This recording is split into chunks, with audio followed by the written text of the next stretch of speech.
right. Mic is on. Desktop is on. And we are rolling. At least we should be. Hold on. Well, this ain't gonna be fun. My first time doing this solo. So bear with me, folks. There's gonna be some growing pains on this one. Because I'm not used to streaming live solo. I'm used to either my buddy Dom or my buddy Kaysen being on the call with me, but Dom's off doing his thing. Kaysen is... I haven't heard from Kaysen since this afternoon. I don't know what he's doing, but I wish him well. Welcome to my birthday 2025 stream. I hope you guys are, well, at least somewhat ready for, I guess, marginal entertainment. Which I've been meaning to start up doing these live streams. Try doing these live streams solo. I just haven't found the right opportunity to do them yet. But I guess, hey, there's a first time for everything. Right. So yeah, if you have anything you want to say, just be sure to fire it off in the chat. And I'll do what I can to respond to it. I love hearing from you guys. I always love hearing from you guys. And if you want a little bit of an update on the Twilight Princess video, it is still being worked on. I'm still in the process of recording it because finding time to record it has been a bitch. Between work being exhaustive and work being exhaustive. Oh, hold up. Connected. Kaysen? I'm here, motherfuckers. Hey, better late than never. I thought I was going to have to ride solo for tonight, but hey. Yeah, I got a little distracted, my bad. Hey, it's alright. Here, let me just screen share this. Can you see the screen okay? Yeah, what'd I miss? Literally nothing. I've just been rambling and trying to give everyone an update on the Twilight Princess video, which my initial goal when I started playing that was to have it done in time for my birthday. That's not going to happen. So my new goal is to have it done by the end of the month. And I'm going to be just going hard on it. Not like that. I'm going to be doing everything I can to squeeze in some game time after each shift. That just depends on what I got going on that particular day. Amen to that. Welcome to adulthood, brother. Yeah, right now where I'm almost at where I was before the emulator started stuttering. I'm still I'm doing like the Zora domain and Wolf Link. I'm still in Wolf Link form, and I've got to kill these shadow insects to revive the water spirit in Lake Helia so I can turn back into human form and I can go into the underwater dungeon. Huh. Yeah.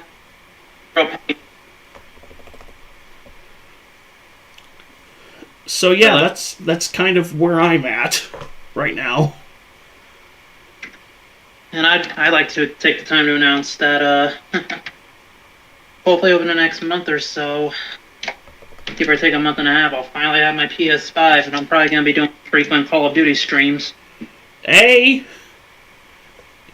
If I had the Super Mario RPG victory sound in my thing, I would definitely actually no. You know what?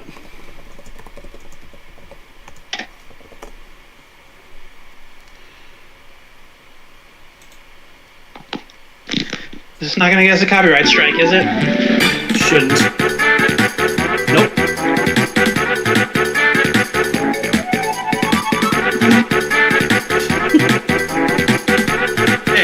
I'm having a seizure. Do what? My phone charger is having a seizure. Ugh. Oh, I hate that.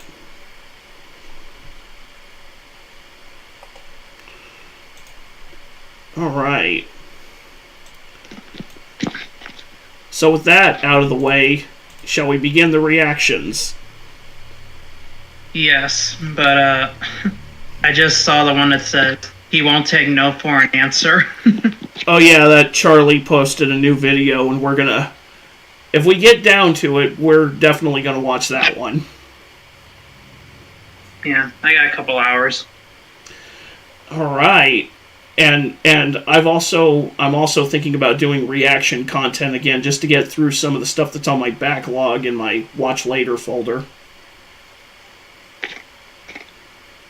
Yeah. Alright, so let me just double check, make sure that, yep, mic is on, so I haven't been sitting here for 7 minutes just talking into the void. Like the last one. What, the very bottom here, TikToker stole 11 billion but made a dumb mistake? No, I said the last... Oh, right, no, the last stream you rambled on for like 5 minutes before you realized, oh, it's not on. I had a brain fart, I'm sorry. No, it's okay. Hey, some people have brain farts, mine completely shits the bed, so you're good.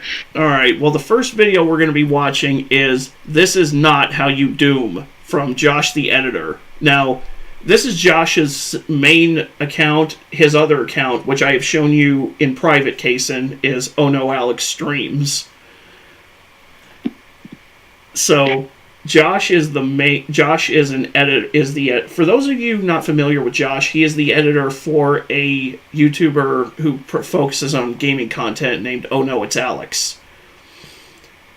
And he has a second channel, Oh No Alex Streams, where he cuts up pieces of Alex's live streams and makes them into funny meme videos.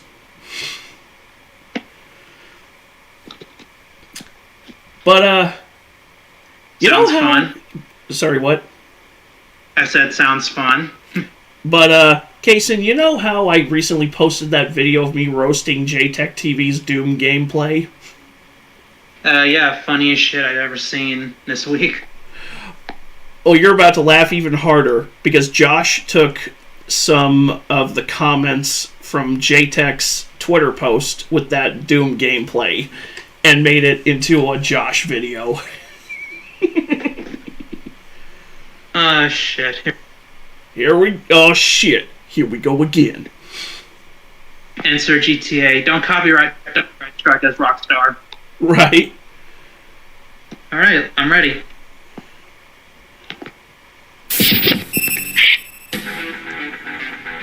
I remember my first video game. Dude's moving the joysticks with chopsticks. What the actual fuck is going on? Why is he backing up and taking cover? Why is he stopping? It's rip and tear, not hide and be scared. Jump and pull aggro until it is done. Not hide and be scared. I always run and gun in the new Dooms, and most of the time leads to my death. I don't care. That's how it's supposed to be fucking played. Right. I mean, that's why I said it's rip and tear, not hip to be square.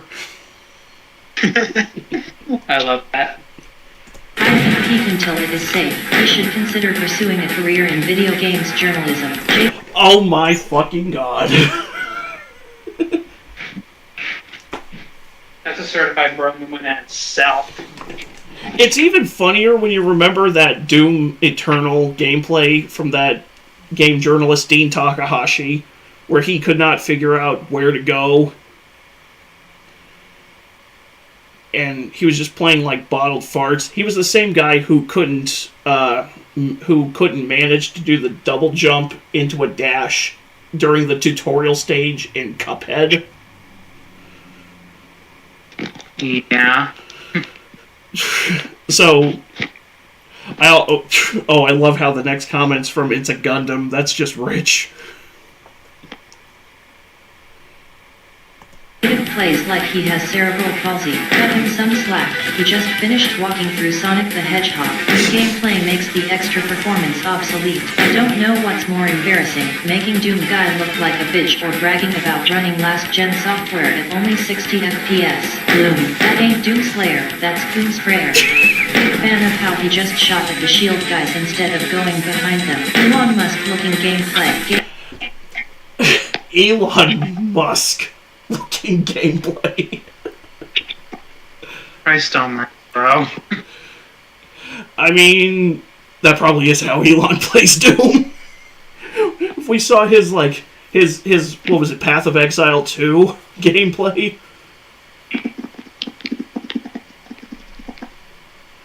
Where he after Asmongold called him out for being a fake gamer. Yeah. He was like, "No, I play games," and he showed footage of himself playing like I think it was Path of Exile 2, and he was just ass at it. I mean, I'm ass at a lot of games anyway, but I'm not claiming to be like a god tier gamer. I mean, truth be told, it sounds like me trying to play Shadows of the Colossus on PS4. Or me playing any Souls-like. Now, don't get me started on Elden Ring. I used to rage so fucking badly at that game when I briefly lived with Lily back in Illinois.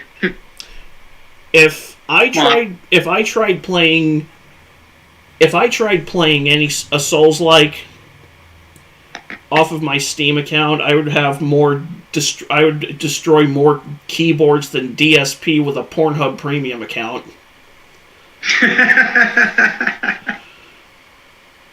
You gotta send me you have to have a list of these jokes, bro, and you gotta send it to me.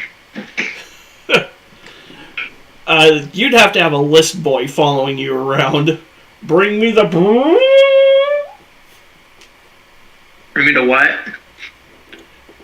That's the trumpet to call in the list boy. Bring me the... Oh, oh, I get it.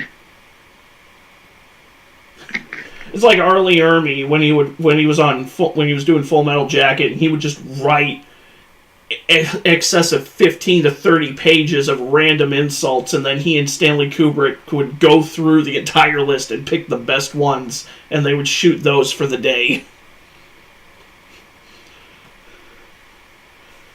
Okay. Nice. Anyways. Okay, we're how far in the stream? Shot at the shield guys instead of going behind them. Elon Musk looking gameplay. Games journalist ass gameplay. There's too many of them ass gameplay. LOL. I didn't know Doom had a crouch button until today. Stealth Archer meta takes the W once again. So now everyone knows why Doom is boring. He can't play it. Gotcha. I didn't know there was a difficulty lower than I'm too young to die. He's better at sexually harassing women on Discord than he is at game. Jesus. It's like the one of the videos. I can't remember if it was on stream or if it was during a private video call, but it's like one insult after another. I'm just surprised there isn't any about foreheads yet. Right. It might have been when I was showing you one of Josh's other edits of Alex's streams. Yeah, apparently they just kept getting worse and worse and worse. Yeah. Like, if you've never sat in one of Oh No, It's Alex's live streams, his chat is fucking ruthless. Yeah, that makes me think back to about a week ago when I saw this video where someone turned the comments from the Snow White trailer into a song. Dude, that was fucking beautiful. Like, if this movie was on a plane, I would still walk out. Right? I want to sit on my TV and look at my couch. Another example of woke Hollywood failing before it even hits theaters. Yeah. Which apparently a lot of this DEI shit's not been being funded lately by not only China, but by our own tax dollars. Uh-huh. Which would explain why film budgets nowadays are more inflated than Venezuela's currency. I was gonna say more inflated than mid-2000s John Panette, but that works too. Or Movie Bob. Huh? Or Movie Bob. Yeah, true. Ugh. Jesus Christ, dude, I'm surprised the demons didn't despawn out of pity. My eyes are bleeding. Not a single rip or tear was seen. Sad that he is flexing 60 FPS on a PS5 Pro. LOL. Console fanboys are so sad. This video gave me AIDS. That's just the warm-up. Bruh, what the fuck is this shit? Delete this. True gaming god. Bruh said flawless 60 FPS like that's some big achievement. Have you ever worked at Polygon? Bruh said flawless... That's the bare minimum target for a game like this, the Nero goes on to say. He's like, yeah, it is. Because we had 68 frames per second on the NES. We had 60 frames per second on 8-bit, 16-bit, 32-bit, and 64-bit hardware. It wasn't until the 360 and the PS3 era where games... When games were getting more focused on cinematics and being more like an interactive movie, that 60 stopped being the norm and 30 started being the norm. You know, I remember a few years back when I thought that the name the 360 and Xbox 360. I remember thinking it originally came from the quality 360, but maybe it's something else entirely. I don't freaking know. I wouldn't know. Because Xbox 2 would make more sense. Because, well, imagine if they called the Xbox One the Xbox 720. Well, I remember for years that's what everyone thought it was going to be called. I still think calling it the Xbox One is retarded. The original Xbox is the Xbox One. Hey man, don't talk about my brain that way. No, I'm just kidding. But yeah, I agree with you. If I had a soundboard installed, this is where I'd hit the Curb Your Enthusiasm theme. But Xbox One makes it sound like it's the first console, but it's not. No. And then I remember the Xbox Series X coming out and getting a Series X a couple of years ago. And, yeah, it took 3 years to get one. Thanks, scalpers. I remember thinking it was going to have a different dashboard, but it's literally the same dashboard and stuff as the Xbox One. Just, slightly faster. Yeah, I still don't have an Xbox, a PS5 or a Series X. I'm planning on getting a Series X after I've upgraded to a proper desktop PC. I have no intentions of getting a PS5, though. Series X, mainly for the backwards compatibility and Game Pass. And PC, like, whatever I can't run on, whatever it isn't backwards compatible with the Series X, I'll just emulate off the PC. And as far as PlayStation goes, like, all their first-party games are going to PC. Even if I have to wait, like, 6 months to a year or 2 years, my backlog is so massive that if I stopped buying games right now, I'd probably never have to buy another video game again. Like, that's how big my backlog is. Yeah, that makes... Actually, about a week ago, after our last Discord call, I actually went back and watched some of your Too Much BS videos. Yeah. Oh God, I can't even watch those anymore. Those are real cringe. Meh. You were smaller too. No, I'm just kidding. That's what she said. Anyways. Oh, God. Damn. Hey, I have no problem roasting myself. Nah, there's nothing wrong. There's nothing wrong with being big, okay? Hey, Michael Caine said it best. It's not the size, mates. It's how you use it. That's what she said.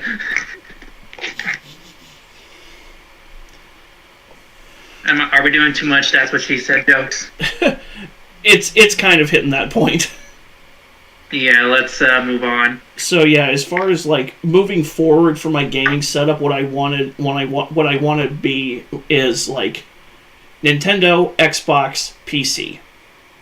And as long as Xbox continues doing the backwards compatibility and doing Game Pass as they're doing Game Pass, that's pretty much how it's going to stay.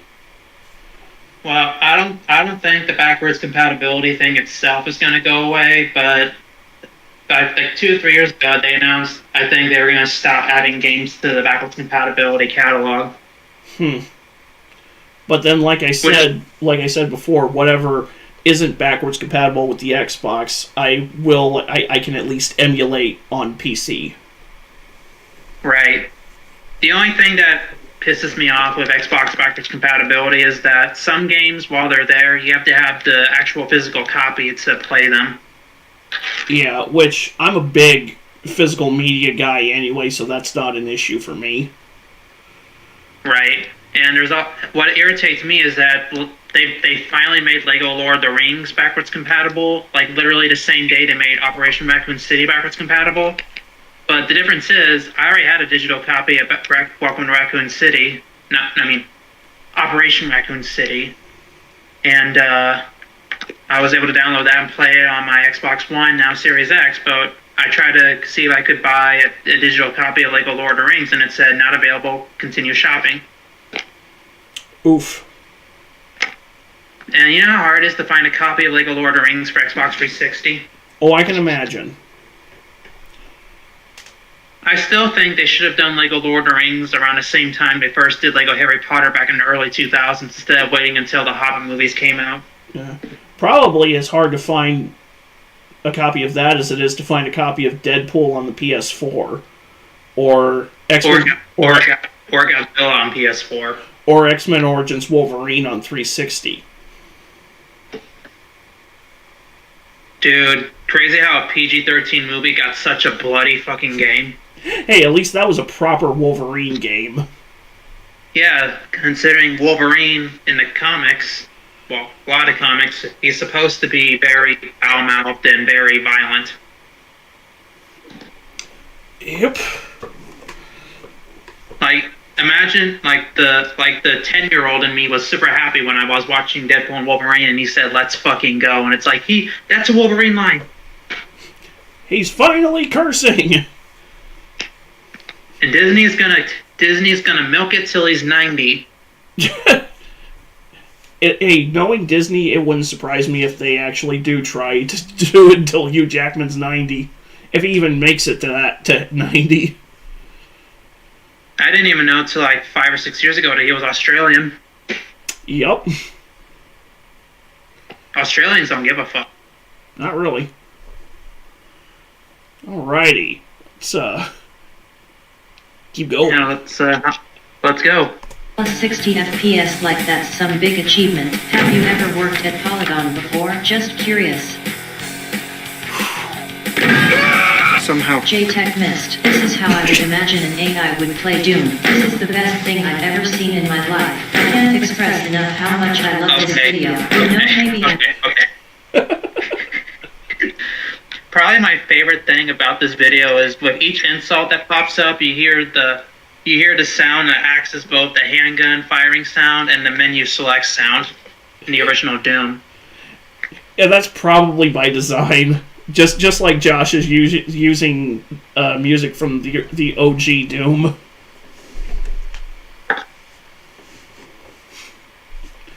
Was there a version of Doom on NES or just Super Nintendo? It was Super Nintendo. I imagine didn't run or look that well. No. I've played a little bit of the the Super NES version, and it ran like a 2-pack of ass. A couple years ago, I tried playing the, well, actually, no, it was actually like 5 or 6 months ago, I tried playing the Game Boy Advance version on my phone. Oh, Lord. And, it's a little difficult because I think, if I remember correctly, pressing up on a D-pad, you move forward, and you don't move left or right with the, well, obviously there's no way to look around, so left and right on a D-pad is how you look left and right. There's probably a button that you have to hold down in order to turn. It's so news to me. All I know is that now that I can actually connect the 360 controller to my phone and use it to play on a Game Boy Advance emulator, I can probably play it a lot easier. Yeah, I would imagine so. Do you think my audience would enjoy if I did a playthrough of all the Pac-Man games on the Pac-Man collection, which is exclusive to Game Boy Advance? Couldn't hurt. And again, I don't even think the original Pac-Man even ends, does it? No, it doesn't. It's just a play it until you run out of lives, or until you get your score so high that it crashes the game. Well, I'm trying to think, but there's a couple Pac-Man games on there where there's one game, Pac-Man something, where it's basically classic Pac-Man gameplay, but it's very colorful and very animated. That might be Pac-Man World. Pac-Man World is the PS1 platformer. But there was a Game Boy Advance port for it. News to me. Kind of like how a week or two ago I found out there was a Power Rangers Samurai game for the Xbox 360 Kinect. But the only thing I remember around then that was in the actual magazines was the Power Rangers Samurai game that was exclusive to Wii and DS. So the Power Rangers Samurai Kinect game must be exclusive to a different region. Europe, probably. Probably. Let's not forget that in Japan, they actually had some PS1 games based on Super Sentai. Which is what basically... Okay, so put it to you like this. Power Rangers uses footage from Super Sentai for a lot of the fight scenes. You know, it saves money. Stock footage. Yeah. But in later seasons of Mighty Morphin Power Rangers, they filmed more fight scenes with American fight scene footage. But here's the thing: in some of the original seasons of Super Sentai, the Yellow Ranger is a male and not a female. So how you can tell the difference between the American fight footage and the Japanese fight footage? Japanese fight footage, no tits. American footage, tits. Like, you can clearly see boobs on the chest of the suit, like not like full on big, but you know the difference. But the body size is noticeable. Right. The body size difference is noticeable. Yep. But I guess they realized they couldn't do this for every season, so some Power Ranger seasons do in fact have a male Yellow Ranger. Because it's like, well, your first sign should have been that. And also, in the first season of Power Rangers and first half of the second season, the Yellow Ranger was a Vietnamese actor. So it's a little bit racist. if you know what I'm talking about. Right. I mean, I don't have an issue with Trini. I mean, she was the original Yellow Ranger. She was very, well, she actually died very young, 20 years ago at the age of 27 in a car accident, but the cast members of the original show, well, the ones that are still around, they still pay tribute to her every year. Well, that's cool. And it's gotta hurt knowing that around the same, around 2 months after her death anniversary is now JDF's death anniversary. Yeah. Okay, but last thing before we move on. Also, the first season and the first half of the second season, the Black Ranger was actually a black guy. And that was a little insensitive and a little racist, but, Yeah. They actually remedied that in the 2017 movie where Billy was black and Zach was white, well, Asian. Yeah. But it's why they did it because if you make the black guy the Black Ranger, that just sends the wrong message. I don't think anybody gave a shit in the 90s. And I think the only reason that would be considered racist now is because people want it to be considered racist. In reality, it's just like, fuck right off with that mess. They just want something to complain about. But then again, these same people who complain about quote-unquote racism are the same people who defended a predator for 4 years in office. Yeah. Also, a guy who kept falling asleep at practically every important thing he was supposed to attend. Who was so uncoordinated he couldn't even walk upstairs. Didn't he turn around? Isn't there a video of him turning around to do something to somebody and there was literally no one there? There's so many videos of Biden just not being the lights are on but no one's home, that it's very possible that video is out there. But he's been like that. He was like that since 2008 at least. Not to mention, there's literal footage of him groping a young girl and sniffing her hair, and it's I'm sorry, but if that was my kid, then let's just say I can't say it on stream, but if that was my daughter, wood things would chipper. happen. Huh? Never mind. No, what'd you say?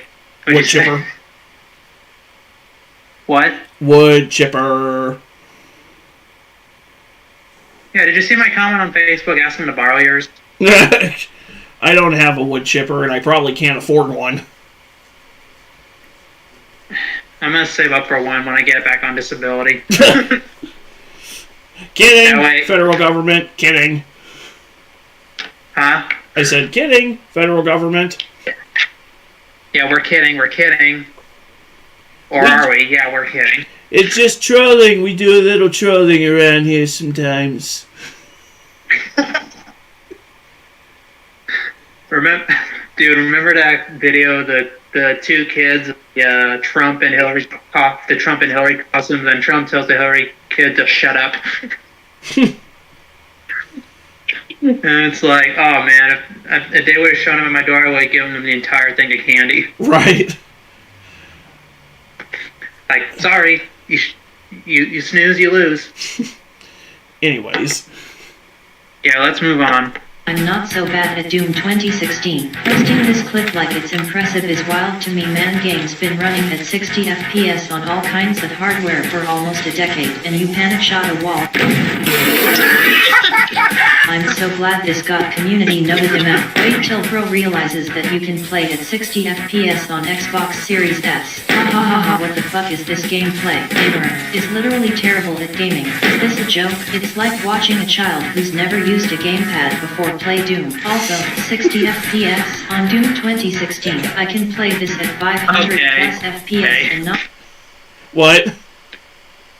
I'm pretty sure my son would play the game better than this guy. Probably.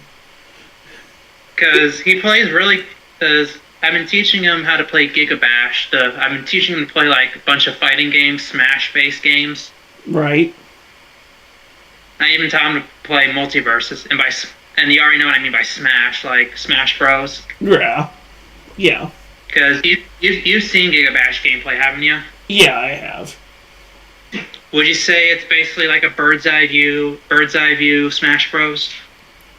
It could be like a Tato Monsterverse-ish type of Smash Brothers. Yeah, it's been rumored that this year they're finally going to add MonsterVerse content to the game. I wouldn't mind a whole, if it was like a whole like 10-pack or 15-pack of bunch of MonsterVerse monsters and it costs like $50, I'd buy it.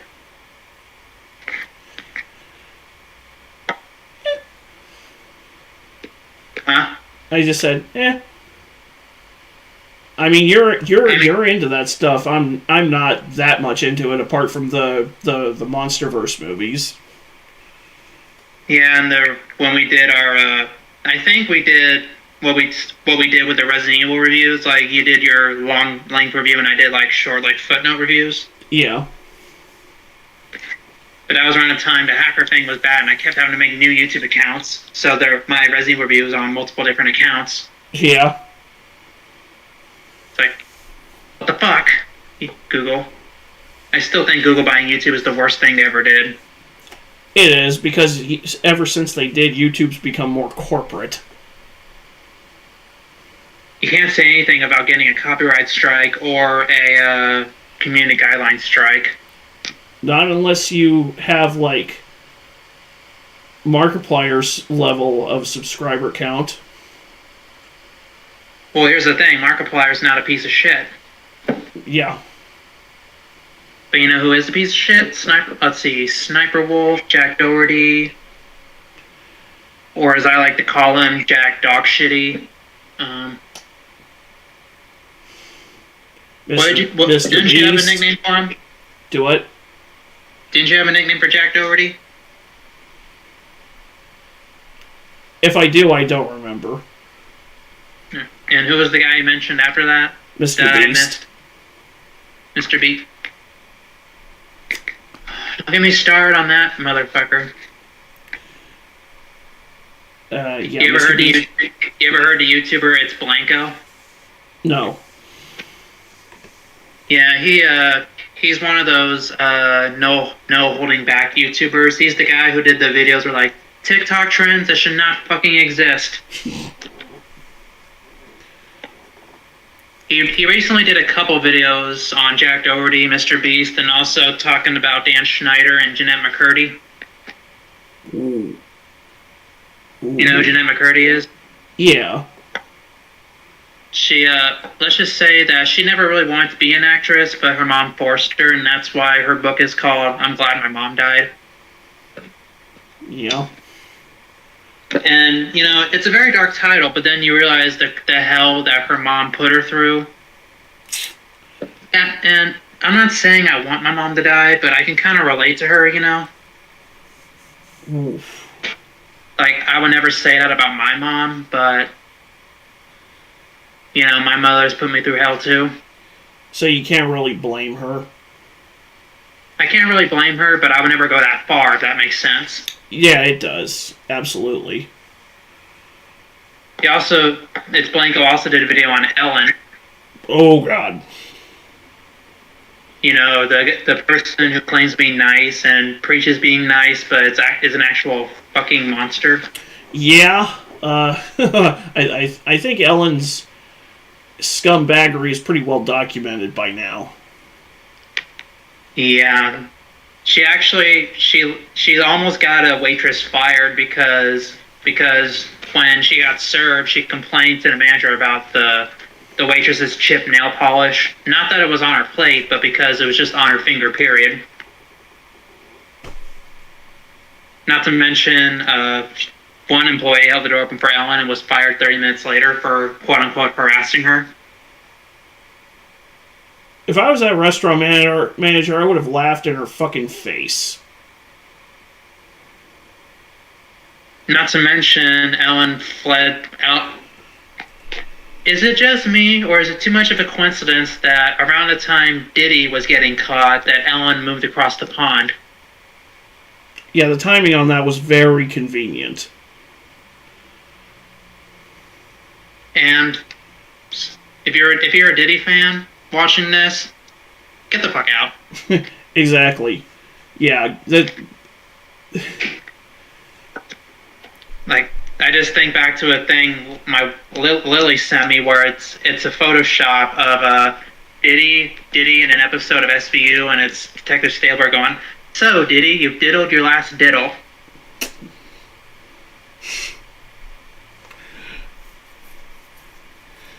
I feel so bad for Justin Bieber. So do I. I don't care for his music at all, but hey, at least he's out of that situation. But I find it a trend that sometimes we dislike an artist because they're douchey, but then we feel a little bit of sympathy for them when we realize just the hell they've been through. That's a bit of a trend nowadays. It is. But let's. All right, we roasted Diddy, we roasted Ellen. I have a clip in mind for what I would have, for how I would have reacted if I was that restaurant manager. I'm gonna play it right now. Mm-hmm. Oh man. I'm gonna try giving a fuck. I really am gonna try.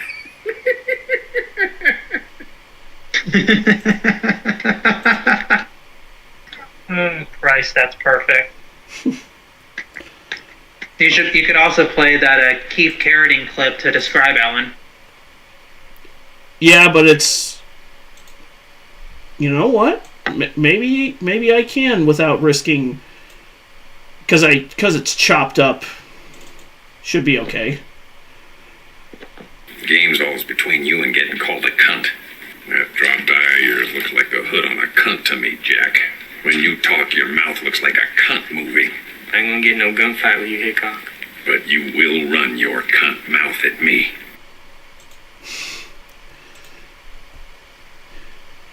Whew!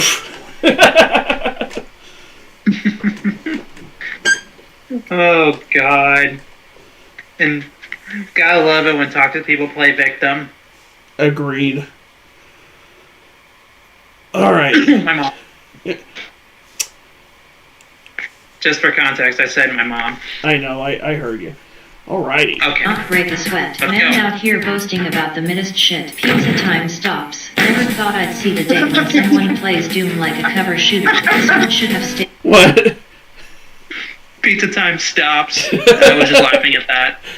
The Wait, look on did you think I Luigi's said- face. Did you think I said something? No. I was just like, what's he laughing about? Oh, the Luigi meme.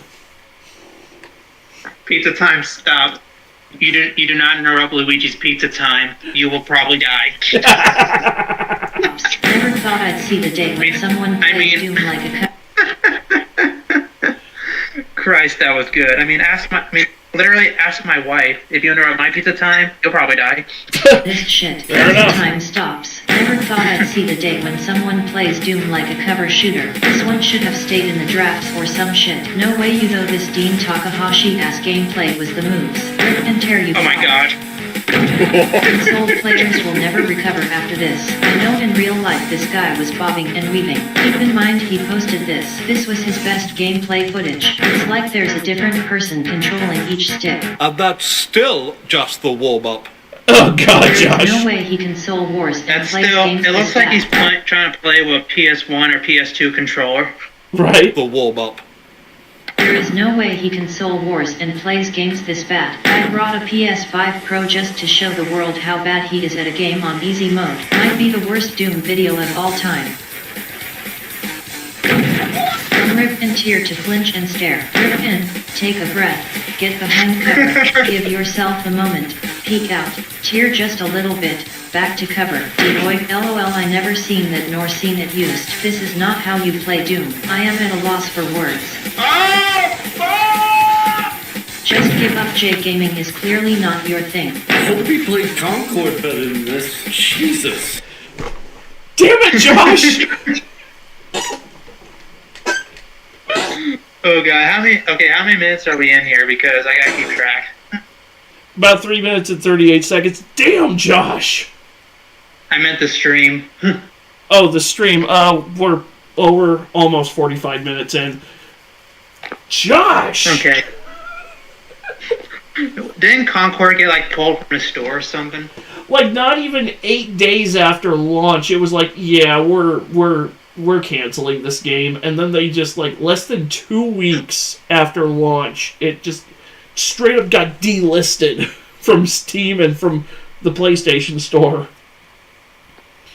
So did the people who bought it also lose it, or did they get their money back, or? Well, I know PlayStation was refunding people who bought the game digitally. I can't say the same for anyone who might have bought a physical copy of the game, which who the fuck needs why would you pay for a game that should be free to play? It's like back in the early mid 2000s when you could literally get a physical copy of Disney's Toontown online. Now every physical copy of Concord is just a $40 paperweight. Well, you never know. Scalpers might be trying to use it to get some money. That thing is literally useless. The only thing it's good for is, like, if you were creating a museum of the biggest failures in gaming history, and you would put Concord in there, sandwiched somewhere between, like, Superman 64, RoboCop for the original Xbox, and, like, E.T. on Atari. There was a RoboCop game on the original Xbox? Yes, there was, and it was made by the same people who made Superman 64. So, which should tell you right away the quality of the game that you'd be getting by popping that piece of shit into your Xbone. Well, after the stream, I'm gonna have you send me a gameplay video. I'll shoot you a G-Man Lives who does these great video reviews of first-person shooter games. Did a video on it. Oh, it's a first-person shooter. Yeah. You're better off just playing RoboCop Rogue City. Yeah, that's the new one. Yeah. Which, funny enough, is made by the same people who made Rambo the video game, which I've played on the channel a couple times. Now, remind me, was that first or third person? That was first. It was a first-person on-rails shooter, like Time Crisis, but in the Rambo universe. Okay. Interesting. It even had a cover mechanic like Time Crisis. Huh? It even had a cover mechanic like Time Crisis. Oh, interesting. But you know what else would be in that? You know what else should be in that museum of failures? Suicide Squad. Oof. You know, the game that completely shat on Kevin Conroy's Batman. Emotional, damn it! Emotional, damn it! Emotional, damn it! Emotional, damn it! Emotional, damn it! Emotional, damn it! Emotional, damn it! Emotional, What was that saying? Do what? What was that saying? Emotional Damage. That was the Emotional Damage song that I used for my riff on those AIDS candy commercials. Oh, well, it's a little bit echoey on my end, but that's just because my phone's old. But now that I know... I did say Suicide Squad, right? Yes, you did. And then they try to cop out and save their asses by saying, oh, but you didn't kill the Arkham Batman, you killed a clone of him. And it's like, that doesn't fucking make it... Yeah, and now Rocksteady's trying to create a new Batman game, but it's like, you've already had mass layoffs because nobody played Suicide Squad. And word is they're rebooting Monolith's abandoned Wonder Woman game. Christ knows how much money is going to get poured into that. I'm still waiting on a potential Justice League game set in the Arkham universe, but that's going to be hard to do since I think that was the real Wonder Woman that got killed.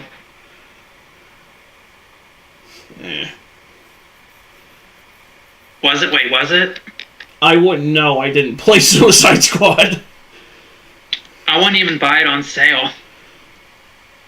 I wouldn't play it if it was free. Believe it or not, Gotham Knights was actually a better game. I will take your word for it because I haven't played Gotham Knights yet.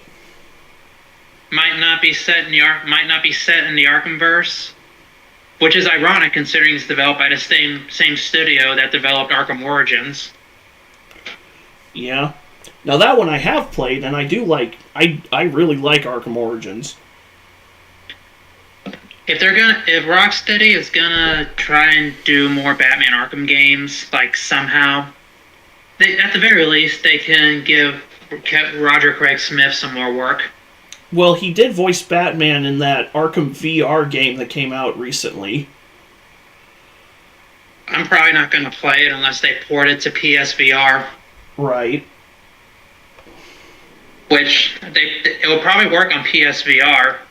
But what I want to know is why they didn't just make it like a regular Arkham game. I couldn't tell you. But you agree it's bullshit, right? Because it's a MetaQuest exclusive, and not everyone's going to be able to have that. Yeah, that really hurts your. We're at a point now where being a platform exclusive just harms your sales potential. It's better. You're better off just putting everything on just going full multi-plat, and then it's not about the software, it's about who has the better ecosystem and who has the more consumer-friendly practices. Sounds about right. Like right now, Steam and Xbox have the most consumer-friendly practices right now. Sony is dick last, largely because they don't have a refund policy like Steam does. They don't have a proper competitor to Game Pass. PS Plus is dog shit. I had that thing for a year and it was just trash. All it was a void in my wallet. I mean, with PS Plus, I got to play a lot of PS2 classics like Jak and Daxter and Bounty Hunter. But I'd rather just upgrade my PC and emulate it. That way I can play it for free. Yeah, because if buying isn't owning, then pirating isn't stealing. At least with PC, you're not forced to pay for online multiplayer if you want to use online multiplayer, which I never touch multiplayer myself. But with PC, at least you're not being forced to pay for multiplayer functionality because you're already paying for the internet. So paying for online paying for online while you're already paying for online is retarded. I think they might have merged it into one thing by now, like they did with like Gold and Game Pass. I don't know, but because remember when it was Xbox Live Gold before they made Game Pass and the whole playing online into a singular subscription. Yeah. They might have done that with PlayStation by now, but I haven't played any PS4, PS5 in well over a year, so I couldn't tell you. I just know that moving forward, for the time being, I have no interest in buying a new PlayStation console.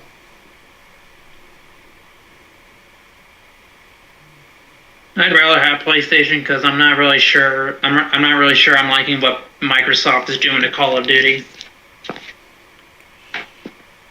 Call of Duty, I give less than zero shits about. I mean, I only play them for the single-player campaign. I'm probably the only guy on planet Earth who never touches multiplayer on Call of Duty. Yeah, for the longest time, for like 10 years or so, I would only play if it had a campaign or a zombies mode. It wasn't until like last year, like a year and a half ago, when I started getting into the actual multiplayer. But that's just me because you eventually get sick of zombies. Yeah. But technically I was playing multiplayer before then, but I was mainly playing against bots.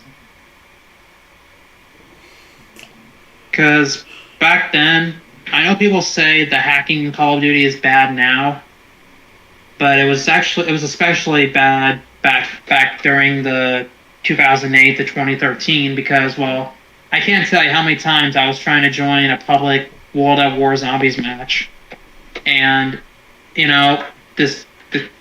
one guy ran around with a insta-kill stall on his head,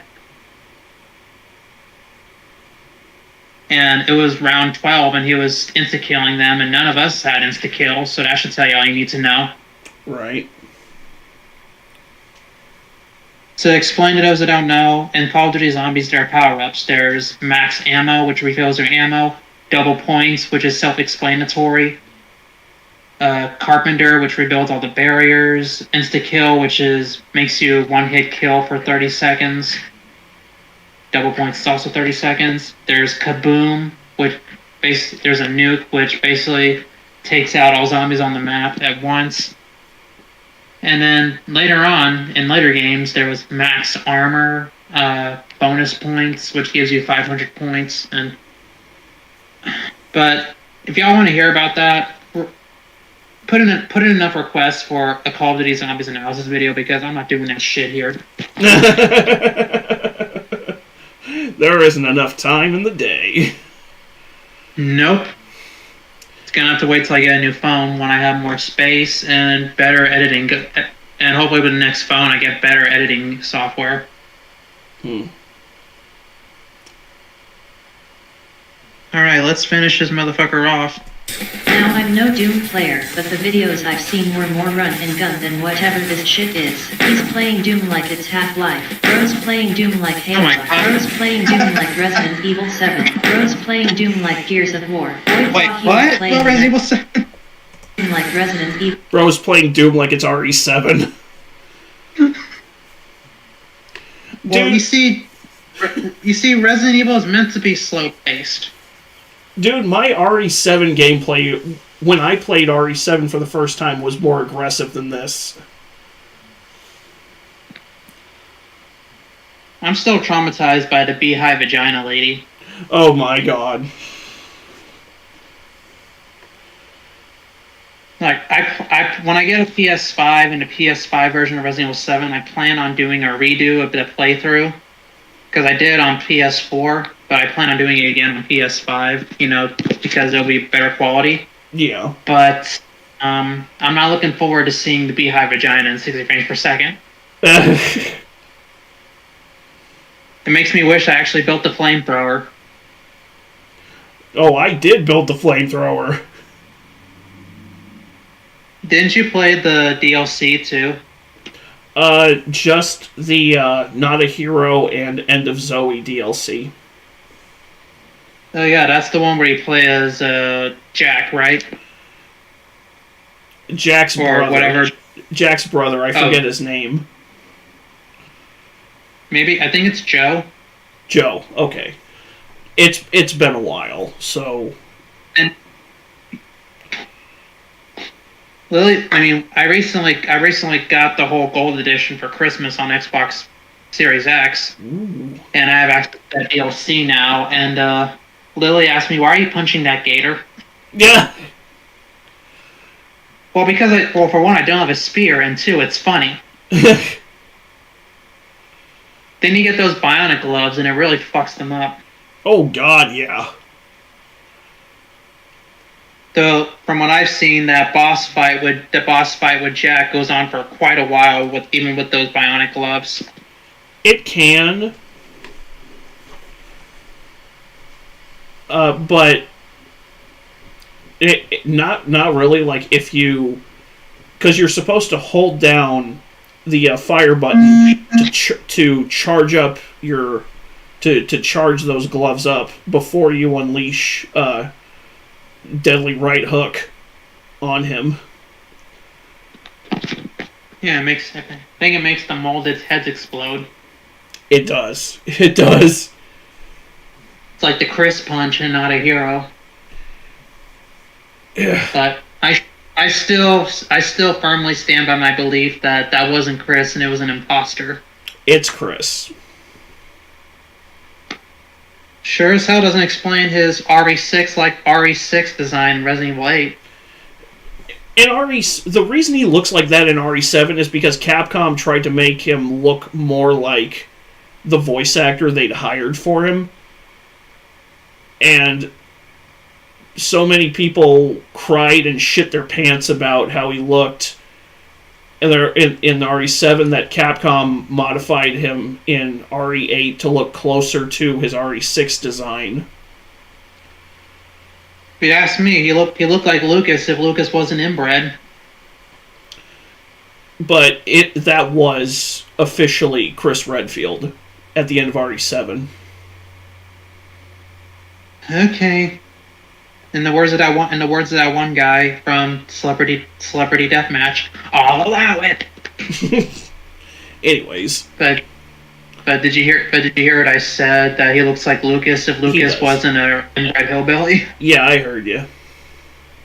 Yeah, let's move on. Evil 7. Rose playing Doom like Gears of War. Boy thought he was playing another stealth game from Sony. It says Sony. Stealth playthrough. And to think, this is the clip he chose to upload. Love the dumbass stealth crouch walk you tried to do, idiot. LOL this comment section. I'm not exaggerating when I say this, literally the entire gaming space on Twitter is roasting you for this gameplay. It's over, bro. It's over. The Last of Us 2 ass gameplay. Be careful and go at your own pace ass gameplay. God, who goes there ass gameplay. Sony ponies did not send their best. This is not how you do. This is how you do. This is how you do it. Dude. Wait, what? This is how you doot. That's how you don't Doom. Exactly. Alright, this next one comes to us from Milk Bar TV, who has been one of a number of accounts that has done an exceptional job keeping track of the ongoing legal battles of one Emery Andrew Tate III. Oh, you mean the guy who looks like if Smeagol tried to join Jersey Shore? Yeah, the first time I saw him, I thought it was an AI-generated image of Gollum if he were a GTA NPC. Permission to use that? Fully, 100%. All right. But for the last, let's begin. But for the last 2+ years, Mr. Tate has claimed that he's being attacked by the Matrix, and that all the charges against him are fake, because they're trying to silence him. They don't want him. I'm sorry, but that sounds retarded. Yeah. Probably because it is, but You're serious. That's just how I think. Yeah. You're serious. But hey, I can be stupid too. Huh? The clip says, "You're serious? Hey, I can be stupid too." Hey, that's my line. No, I'm kidding. So, what Milk Bar TV has done is made a nice little compilation, a very concise 6-minute compilation of Tate's pervasive self-snitching. Because no, the Matrix, it's not an imaginary shadow government trying to catch you, trying to take out masculinity. Tate, that is the reason you've got all these legal troubles. It's because you can't keep your fucking mouth shut for 2 seconds. In the words of Soka, dude, so much shit comes out of his mouth, his asshole must be jealous. Head is so far up his ass, if he farted, he'd decapitate himself. That can be said about a lot of people. So, Same with the whole self and the Hang on, I gotta reboot my brain. Hang on. All right. I really hope that smack was heard on the stream. But the self-snitching thing can also be said about most politicians. yeah. Oh, and I just got a notification that Charlie posted a new video saying, "Gadoosh, God was arrested." Oh, yeah. Yeah, let's save that for the next stream. Yeah. But in the meantime, what do you say we get started on the timeline of Andrew Tate's career in crime? his incessant self-snitching. Let's go. So when I was 24, 25, I sold drugs. I was a fighter, but fighting wasn't paying the bills, sold drugs. If I didn't get rich, we'd still be selling drugs. I went to jail. Selling drugs. Is that a problem? And I needed some money. We won't go into details. I needed some money pronto. And I had a fight coming up. But the fight was too far away for money, and I needed money today. So sitting thinking, how could... Sorry, what? Does he have a black eye in there? It looks like it, because this was probably when he was still doing professional fighting. I thought he just, that's a result of him not being able to keep his mouth shut, but okay. No, he was a professional kickboxer before he became one of the world's biggest grifters. Quote unquote grift god. No way, you're not a god, you're a devil. Top groomer. And you already know we hate groomers here. Yes, we do. You're goddamn, like, in the word before, okay, here's what I want you to do. Right after I say this, I want you to say, yep, and continue the video. In the words of Walter White, you're goddamn right. Yup. How can I make money? What do I have that's worth money? Like, what do I have that I can even sell?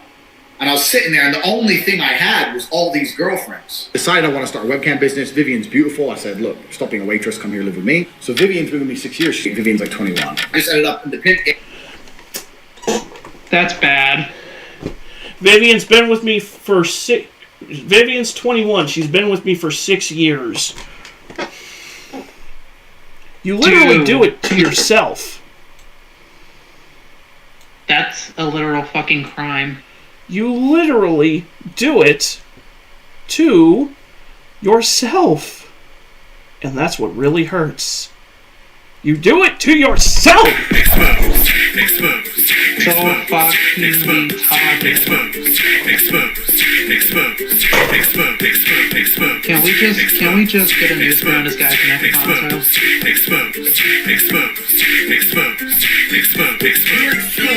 That works too.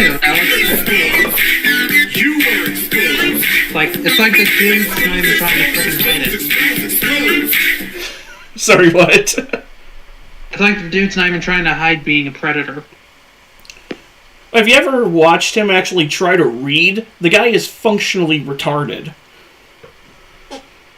Probably all the kicks in the head he took, but then again, he deserved those kicks in the head if he's that kind of guy. He was probably hit by the popsicle truck on a day when he wasn't wearing a helmet.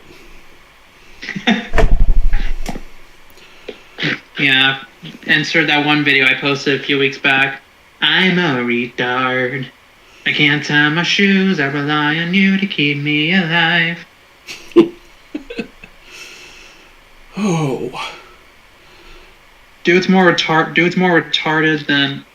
I'm trying to think. Who else is... He makes DiCaprio's character from What's Eating Gilbert Grape look like Jimmy Neutron. That's fucking perfect. But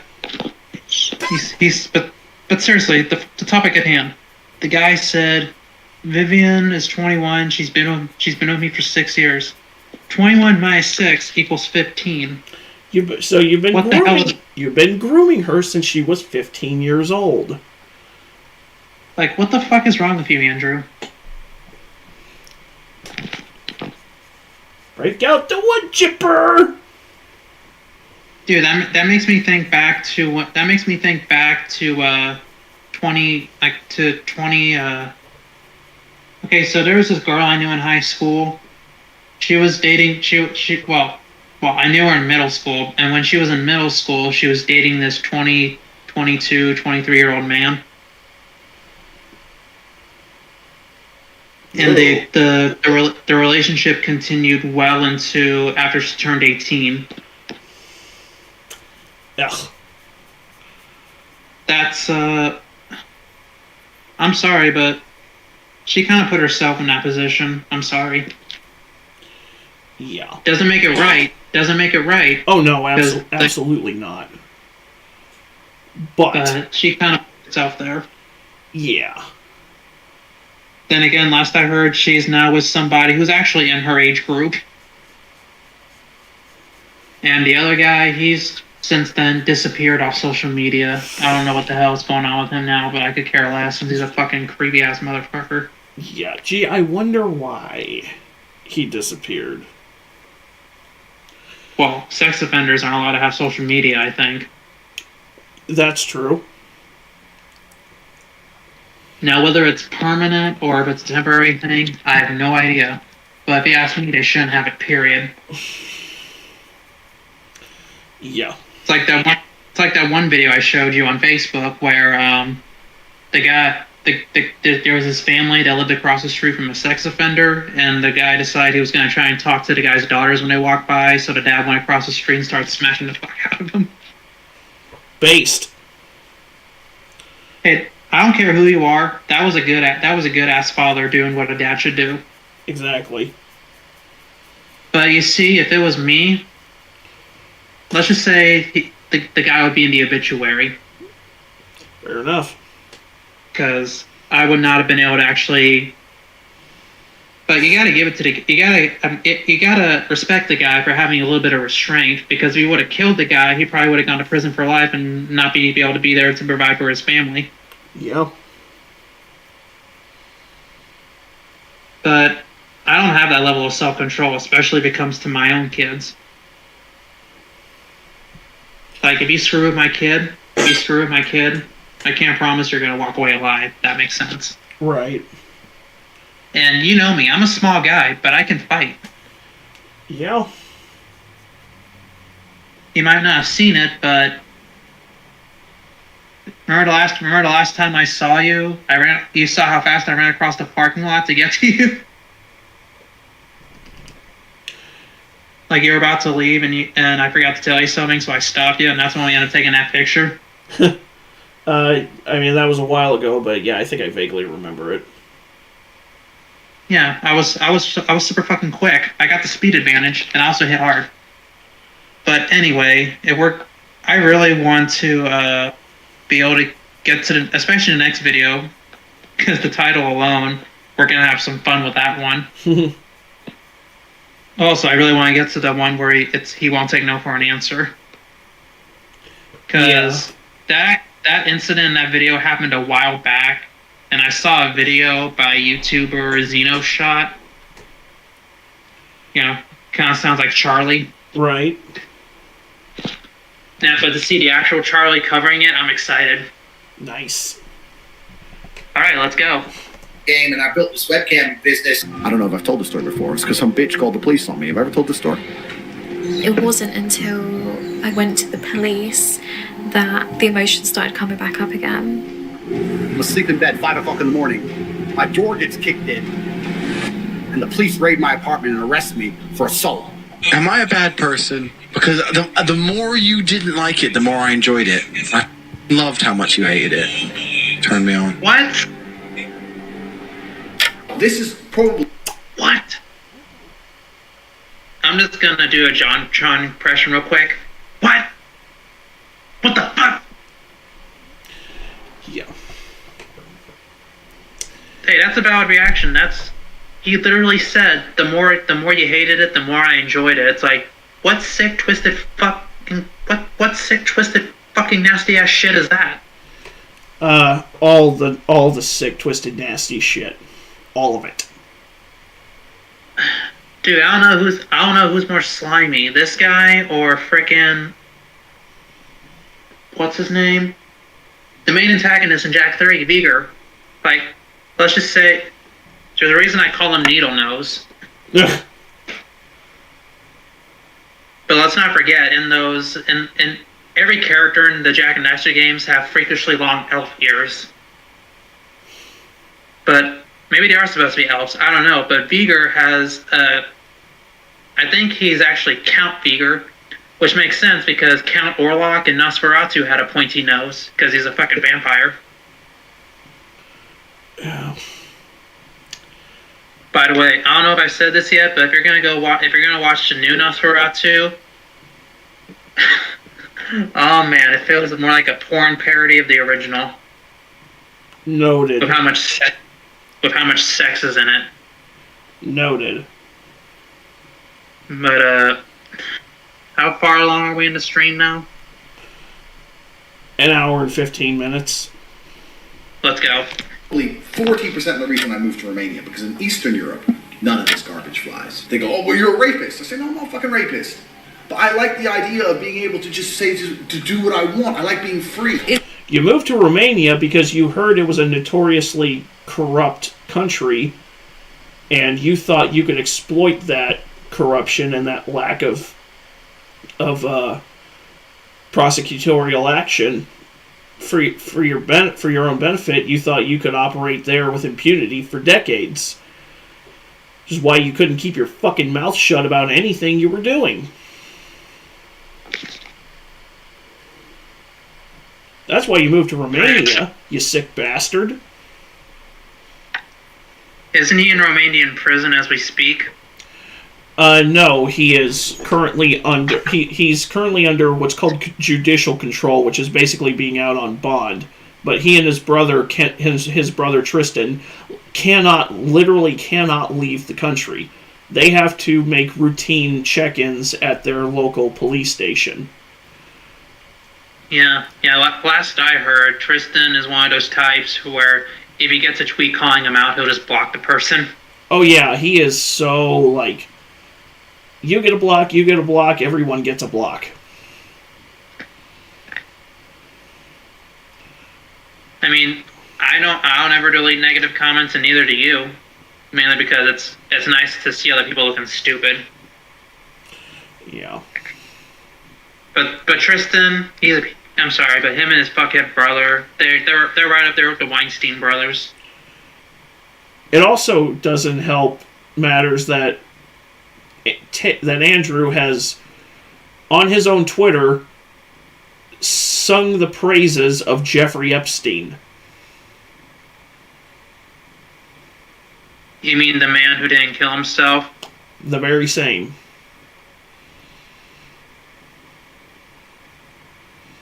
Christ. See, why can't people just, like, I don't know, just not be stupid? I will never understand why there are so many prominent voices within the American right that worship that will heap praise towards Andrew Tate, despite him constantly confessing to the shit he has done and bragging about it like it's the coolest thing on the planet.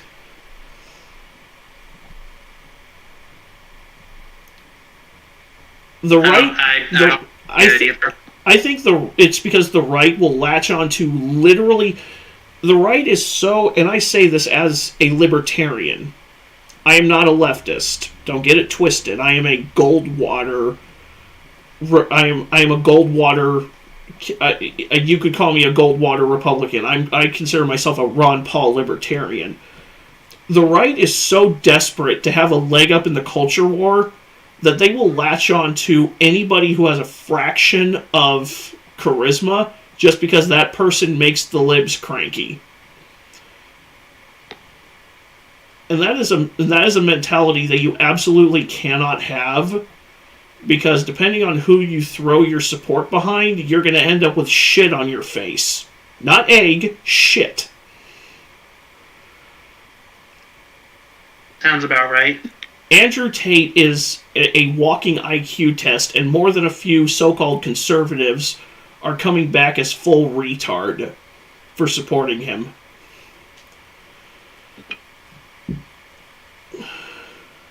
He went full retard.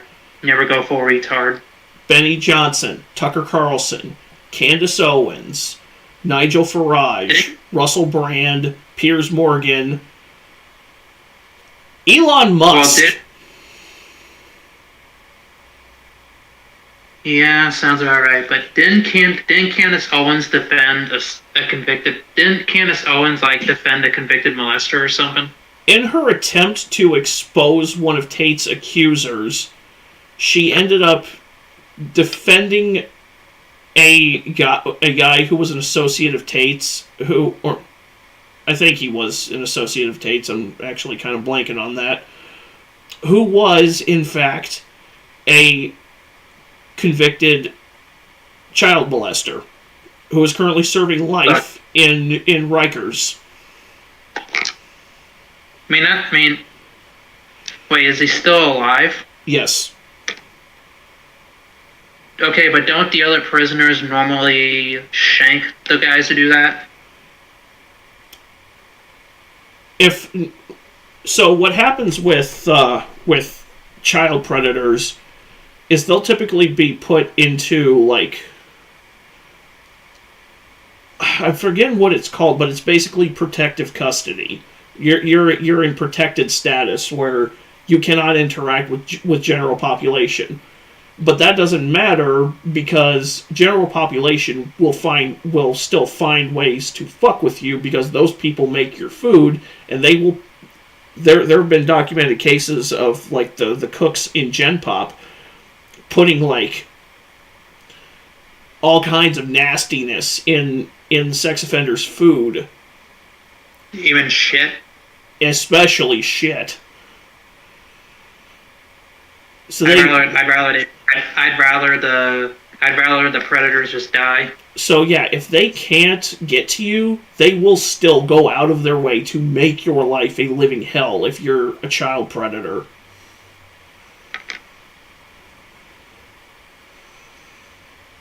And honestly, based.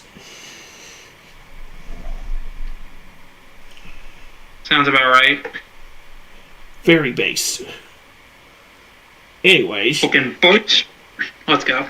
Is it true that you and your brother made money from video chat studios? No, that's not true at all. That's not true at all. I know some video chat girls. By creating a webcam studio, by taking girls who didn't know how to be effective on webcam, girls who had never done webcam before, didn't have the know-how, didn't have the will. I created a system that allowed me to convince girls to do this, allowed me to retain 100% control of their income. I know how to make sure the girl can't run away.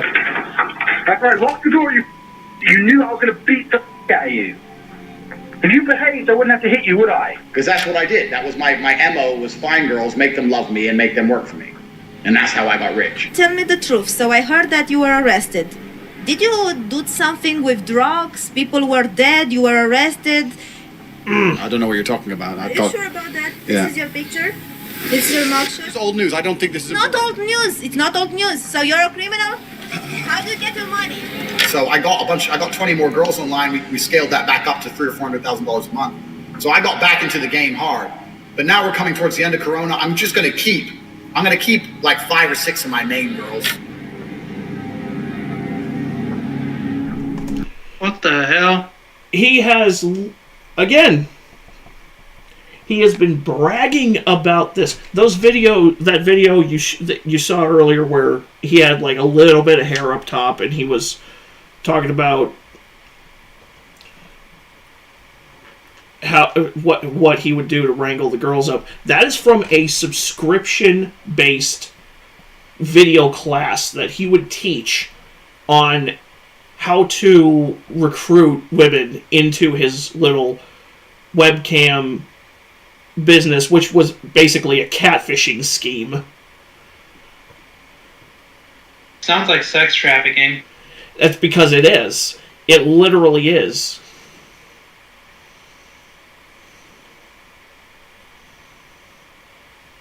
He would sex traffic them into a catfishing scam that he was the main figurehead of.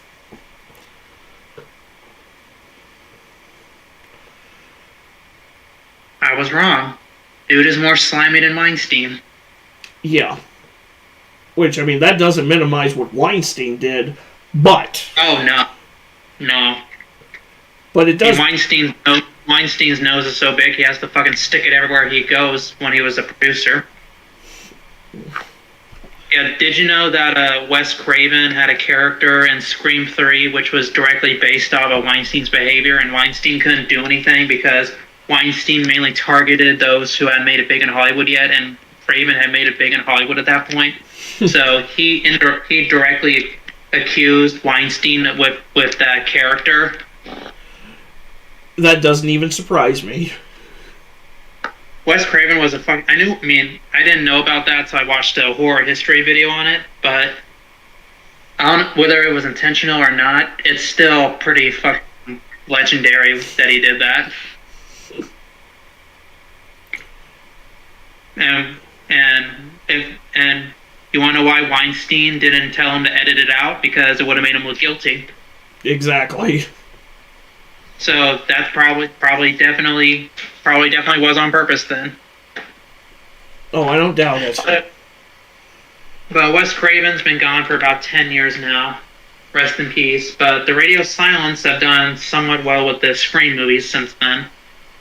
But in the meantime, let's move on.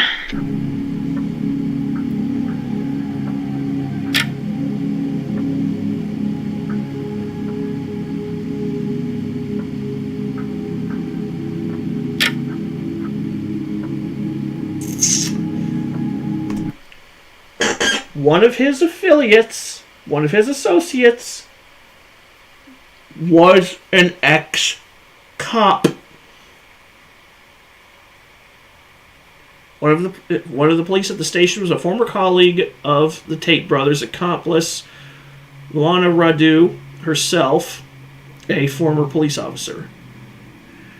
Jesus Christ. You know what they do to ex-cops in prison? What? They go out of their way to make ex-cops' lives a living hell.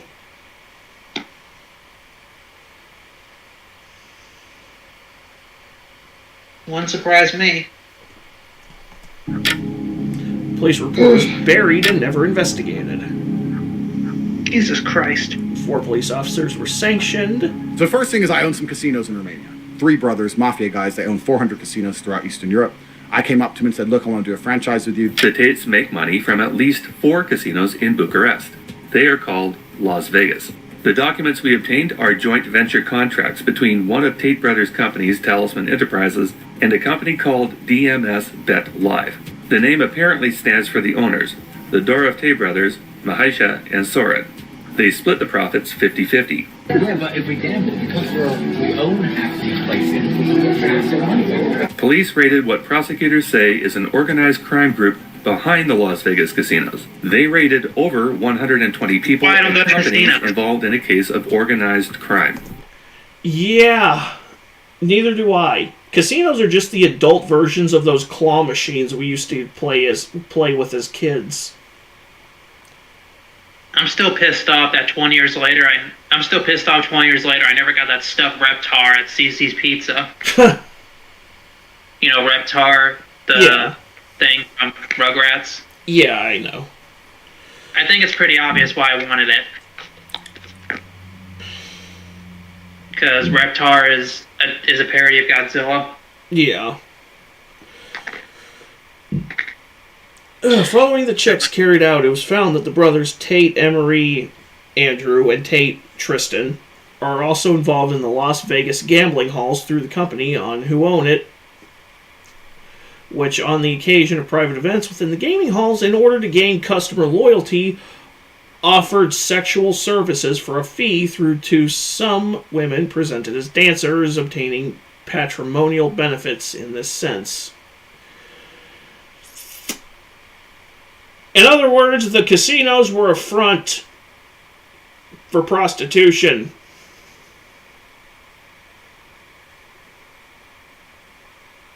Fuck's sake. And what does prostitution entail? Human trafficking. Literally.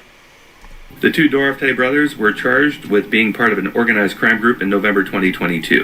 Mahisha Dorov Tate officially became a wanted man in Romania. They issued an arrest warrant for him. He is wanted as the leader of the organized crime group. Yes, the Tates are in business with organized crime. You got like raided or some shit. Yeah, so I effectively got my house, and I do actually think this was a large part of my cancellation. They run with it, right? His house was raided. Tate did not start with this whole "the Matrix is attacking me" narrative until the police raided his home in April of 2022. That's when this Matrix narrative started, because he knew eventually he was going to get arrested and eventually he's going to get prosecuted. So he started this bullshit narrative of "the Matrix is attacking me, the Matrix is attacking me," to try to cover his own ass. Dude, The Matrix is just a fucking movie from the late 90s. And frankly, as good as it is, kind of overrated movie. I like The Matrix, but I really cannot disagree with that. It's okay to like something and think it's overrated. Yeah. I mean, there's plenty of things that I like, but I think are overrated as hell. Like Operation Raccoon City for me. I mean, for you, that would probably fall under the category of underrated, because very few people like that game. I mean, I like it, but they were trying too hard to be Call of Duty. Yeah, I just don't remember having a good time with it myself. Because I think it was the first Resident Evil game. Wait, refresh my memory. In Resident Evil Survivor, didn't you have to press a button to aim the cursor and shoot? Yes. Like, you had to hold down one of the R1. Yeah. See, Operation Raccoon City, you didn't have to hold down the left trigger or L1 to shoot. You could just shoot. You can just shoot wildly, like kind of like hip fire in Call of Duty. Or Gears of War. Yeah. Which Gears of War would honestly be a more appropriate comparison, just because it's third person and there's cover-based combat in it. Yeah. And what irritates me a little bit is they said Resident Evil 6 was the first game where you could walk and shoot, but the first game came out in like 2000. The first game where you could walk and shoot was Outbreak File 2. Where you would hold down R1 to aim, and then hold down L1 to walk around, and it would automatically aim the gun for you at nearby enemies. It made taking out crows easy. Just a random gamer says, I don't like Tate, but he was talking about The Matrix in 2016. Okay, I will take your word for it, because I didn't know about... I'm going to be real, I didn't know who Tate was until, like, days before, like, who he was until, like, days before his arrest in 2022. I'm sure he's, like I said, I'll take your word for it that he has been talking about the Matrix is attacking me since 2016.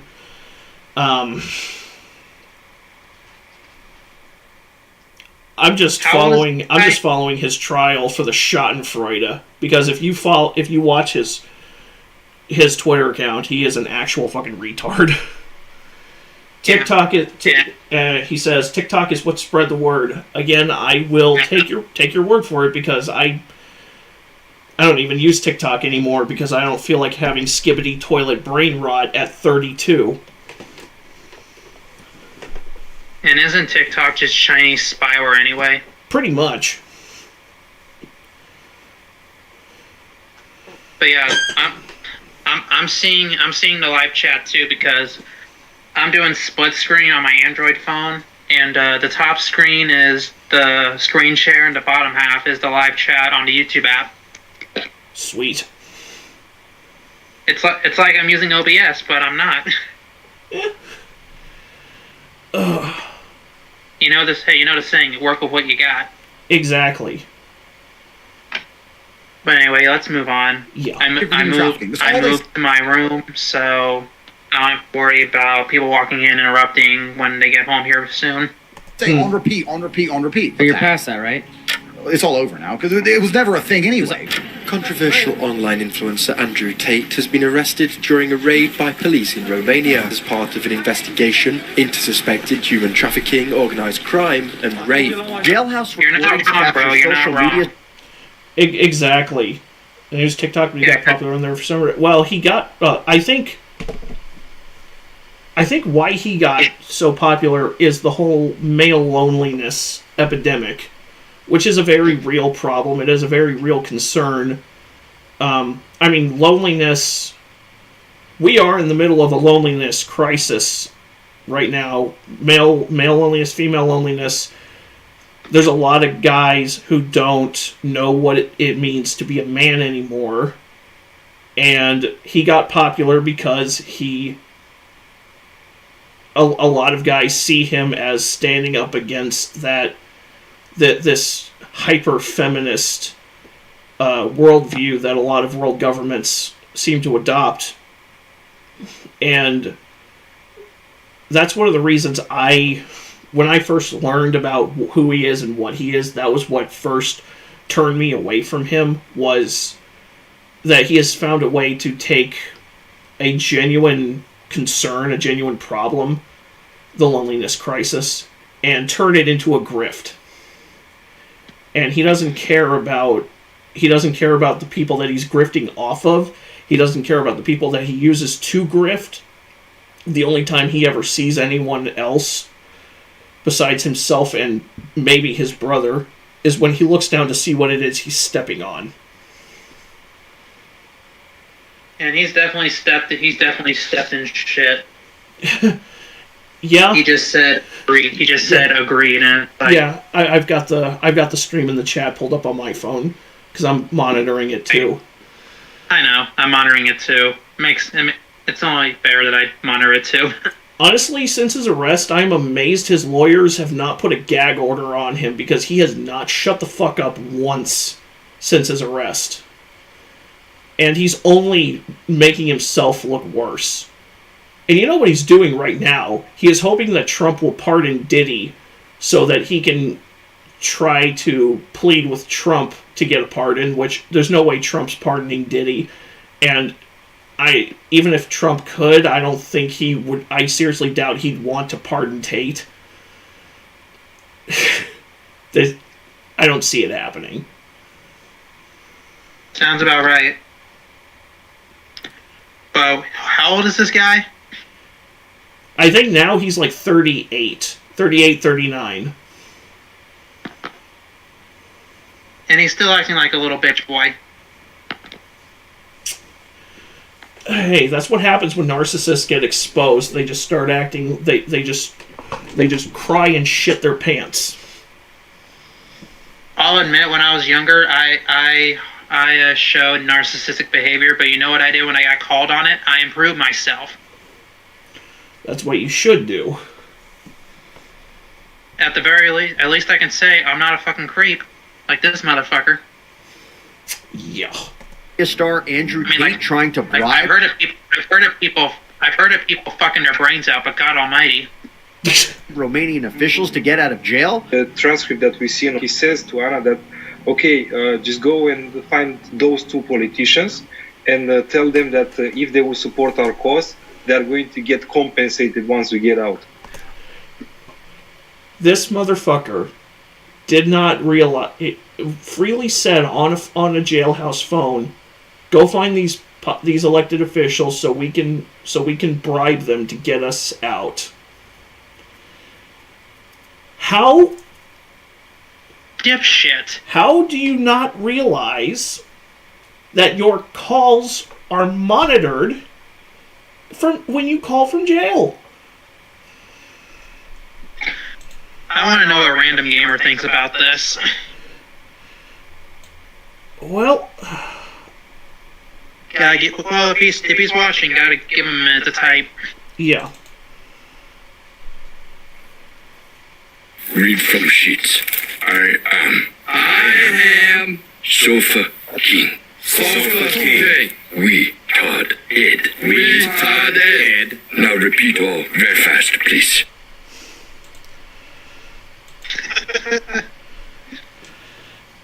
So fucking with Todd did. You say funny thing. I mean, that's exactly bribery. Influencer Andrew. Hold on.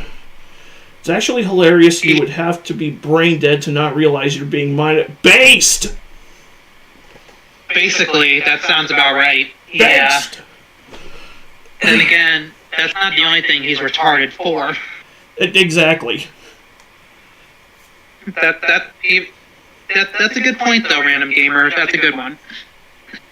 Tate has been indicted and will face charges of rape, human trafficking, and forming a criminal gang to sexually exploit women. A Romanian court has agreed to extradite the controversial social media influencer Andrew Tate to the UK. So allegations of rape and human trafficking. For women.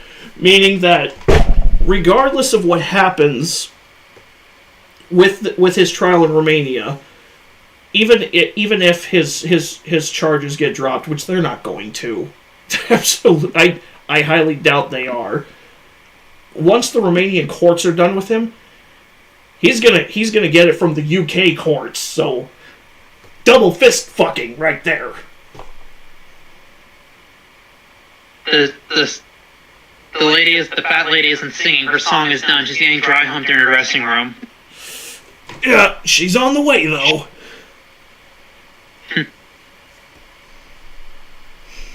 Saying that because my phone glitched and I about lost everything. Oh, you're good, man. All suffered I said, "Dear hackers." hands of Tate. We're seeking to encourage the police to reopen the investigation in the hope that there will be a charging decision and a decision to prosecute by the CPS. Romania's anti-organised crime agency have raided Andrew Tate's home, investigating allegations of human trafficking, the trafficking of minors, sexual intercourse with a minor, influencing statements, and money laundering. I paid my taxes. When I lived in England, I refused to pay tax. Guess what I did? He just said he paid his taxes. Yeah, except he didn't. UK police blurting a civil claim against Andrew Tate for tax evasion on around £21 million from 2014 to 2022. And I don't remember if Milk Bar put it in, because I've seen the Twitter version of this video. I haven't seen it I haven't watched the YouTube edit yet. And here I was thinking that Palpatine in the Disney Star Wars continuity was the hide and seek champion of the world. Christ, I mean, God Almighty. That's probably what brought him down, was the tax shit. Because, hey, stealing money? The government hates competition, Andrew.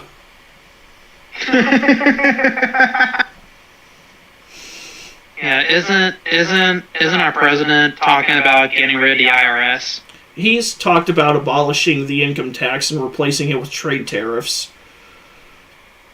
What exactly does that mean? Which would entail abolishing the IRS.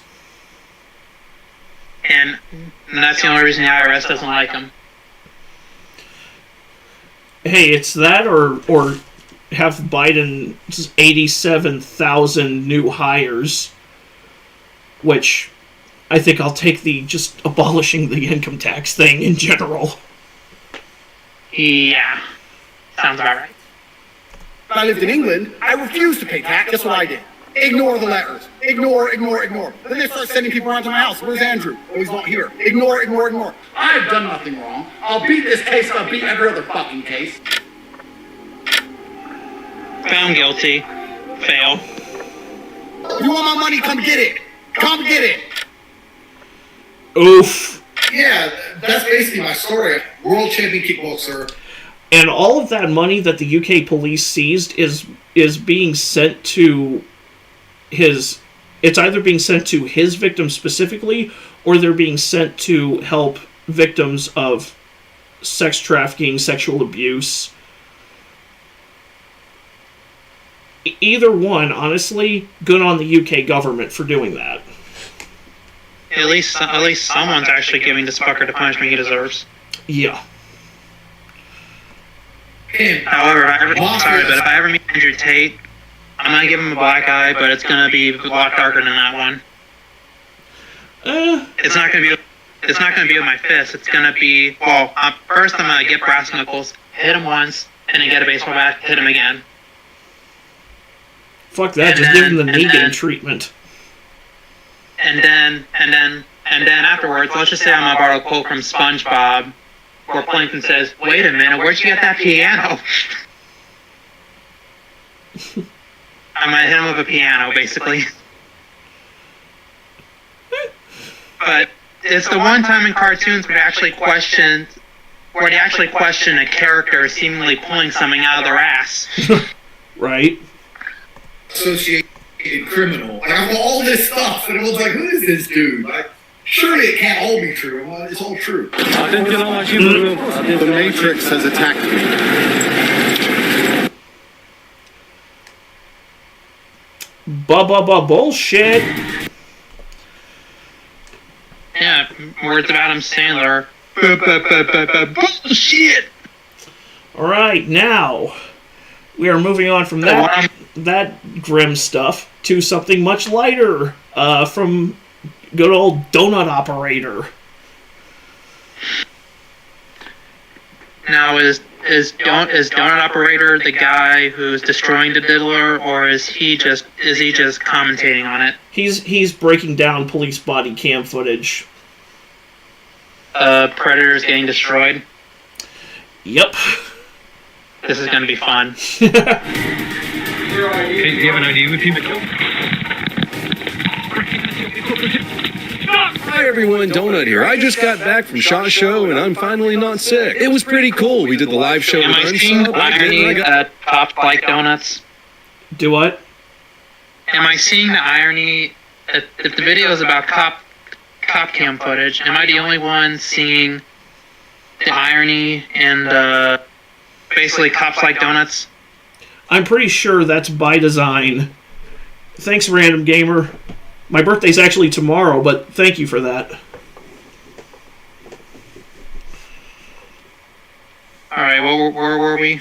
We were talking about the irony in Donut Operator's channel name. I'm pretty sure that's by design.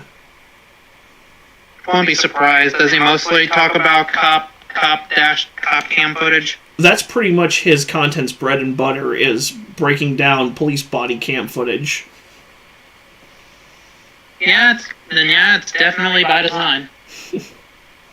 Got food poisoning, but Meat Canyon stood in for me, so it was pretty good. Don Jr. fed me White Claws until my eyes were crossed. You think I'm joking? Saw some pretty cool guns, got to hang out with all my friends, but now let's do a video. It must be...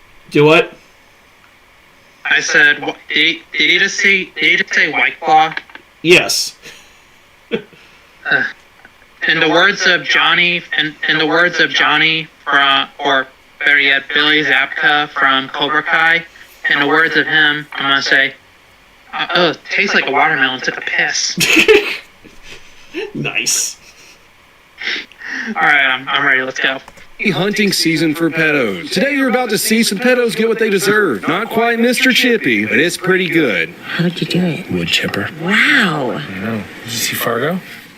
If only. First up, we're going to Oklahoma to talk about a predator who is exposing himself to TJ Maxx. Thankfully, the community and law enforcement were not having it. He gets his face exposed to some asphalt really quick. Then we're going to Maryland. A guy barricaded himself in a hotel where he's hiding from the consequences of his awful actions. Finally, to round things out, we have a standoff in Colorado Springs. Buckle up, we're about to break some crime down, but first, a word from our sponsor. Sorry, bro. Nothing personal, he always does this. Yeah, it's nothing personal, Cody, but I'm not a... I might support you on down the line, but Chris, he's not a sponsor type guy. Products at prices people can actually afford. LiveGood.com/donut. Let's kick things off in Oklahoma. This all began on October 21st, 2023. Edmond police received calls that a man was exposing himself to young girls at a TJ Maxx. Not cool. Security cameras captured the suspect inside of the store, and police wasted no time. Honestly, that sounds pretty on brand for TJ Maxx. Why does that sound like a streaming service? I know it's a store, but TJ Maxx sounds like a streaming service you pay for. Time posting it to social media. Asking the public for help works out a good bit of the time. It's they got with this pro. Because Random Gamer just said, "Oh crazy, I'm an Okie." Well, I'm sorry, I'm ignorant, but what does that mean?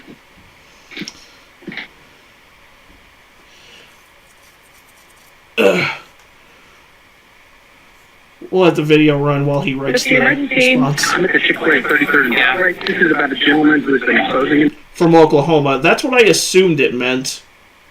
Oh, okay. My bad, bro. My bad. Isn't the saying Okie from Muskogee? Or did I just completely fuck that up? I couldn't tell you. I've never been to Oklahoma. I've been through Oklahoma. I've just never really, like, had enough time to soak it up.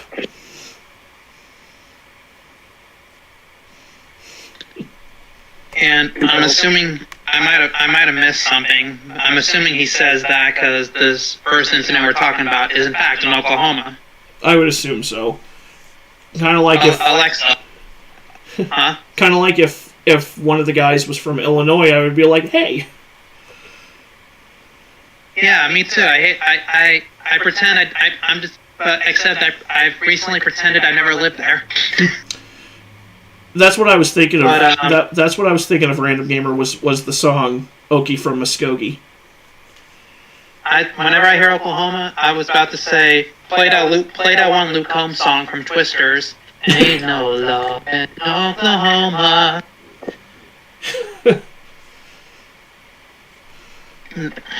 Ooh. To minors? Yeah. Sorry, what? I was gonna say something, but then I forgot. My brain shit itself. So it's if I can't remember, it's probably not important. So let's just move on. Fair enough. He's been identified by a couple of our guests here. Is he still there now? Correct. He is still here. He is eating currently. It looks like he's wearing what he was wearing in the picture that was posted on y'all's Instagram. With 2 hours of the post going live, hundreds of tips were already coming in, and people were saying they spotted him at a Chick-fil-A. Internet delivers some pretty good instant karma sometimes. Side note, for those of you who aren't following your local police department's Instagram or Twitter or Facebook, you probably should. It's a great way to help give officers tips, and it's also kind of funny seeing people you know get arrested. Don't give me ideas for content, Cody. I mean, I already plan on sending a bunch of mugshots of people I know from high school to Chris, and he's gonna put it together into an emotional damage compilation for when I do a video roasting people I know from high school. Yeah. I'm gonna mark their names out, of course, but their faces will be enough to get them pissed off. Yeah, which, Cody, don't give me ideas for making content of roasting more mugshots from the Cape Girardeau area. Anyone you know? Hey, there's always a possibility. I mean, you already know that I frequently see someone I know on the Macon County Sheriff's Department page. And a lot of their charges are not surprising in the slightest. Like most of it is, well, there was this one guy who, I'm assuming that aggravated sex abuse is another term for molesting.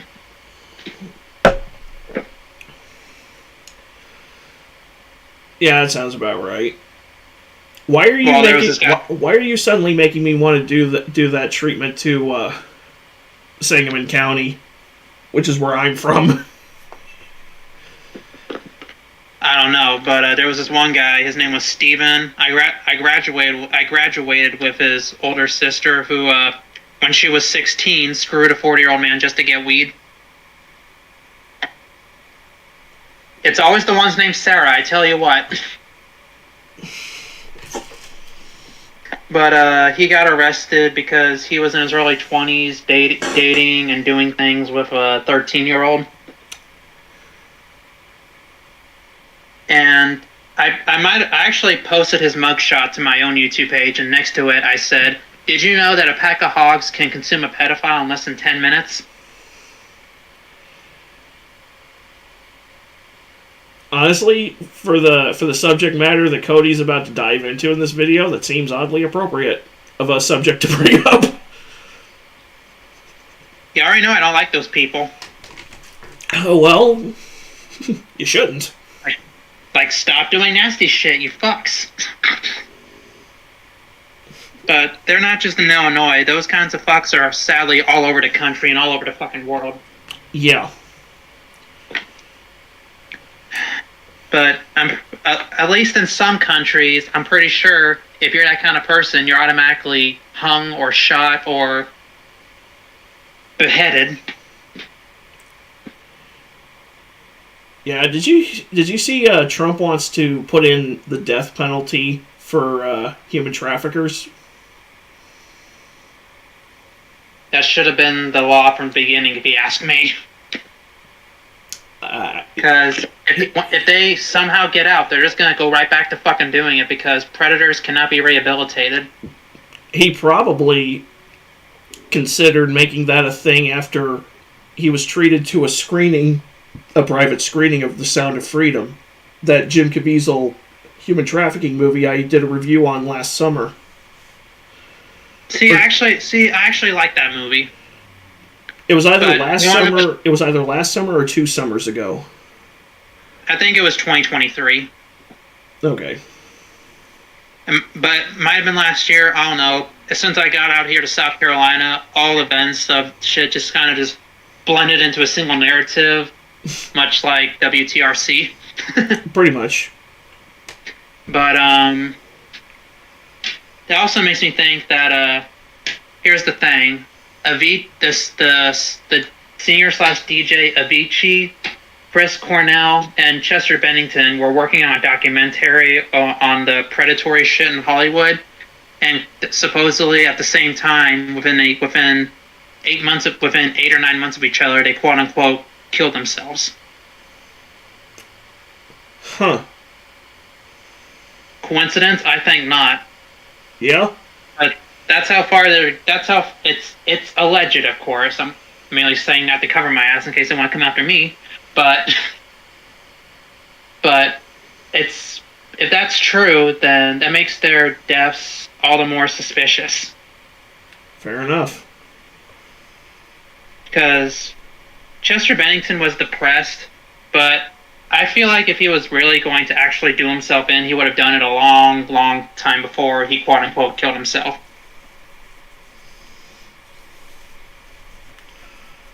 Especially since 36 hours before his quote-unquote suicide, he was laughing, having a good time with family. But then again, depressed people are actually able to hold up a mask that well. That is true. Sadly, that is very true. And then there's me, who I'm very open. I'm very open about my depression, and I don't give a fuck if people want to say I'm negative or whatnot. Because the way I see it, if I'm open about my mental and emotional issues, the real ones will stay.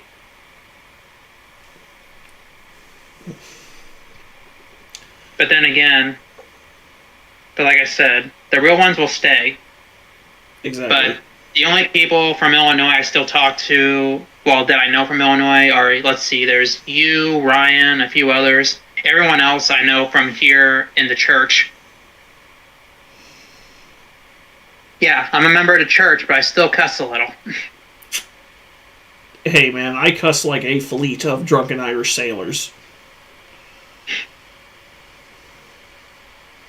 I'm sorry, can you repeat that one more time? I cuss like a fleet of drunken Irish sailors. That's ironic, because I think we all have a little bit of Irish in us. Possibly. But what do you say we get back to the video? I rambled long enough. Yeah. So 5:33, he's going to be in the men's restroom. Hey, we're going to go over here and talk outside real quick, right? When officers arrive, they find him in the bathroom, probably doing a number 3. Weirdo. We're going to go over here and talk outside real quick, right? Okay, I'm sorry, but... Is a number 3 another way of saying rubbing one out? I think so. Jesus Christ, Cody. I mean, I figured this was going to be dark, but holy fuck, dude. Well, Cody's not just an ex-cop. He's also former Navy.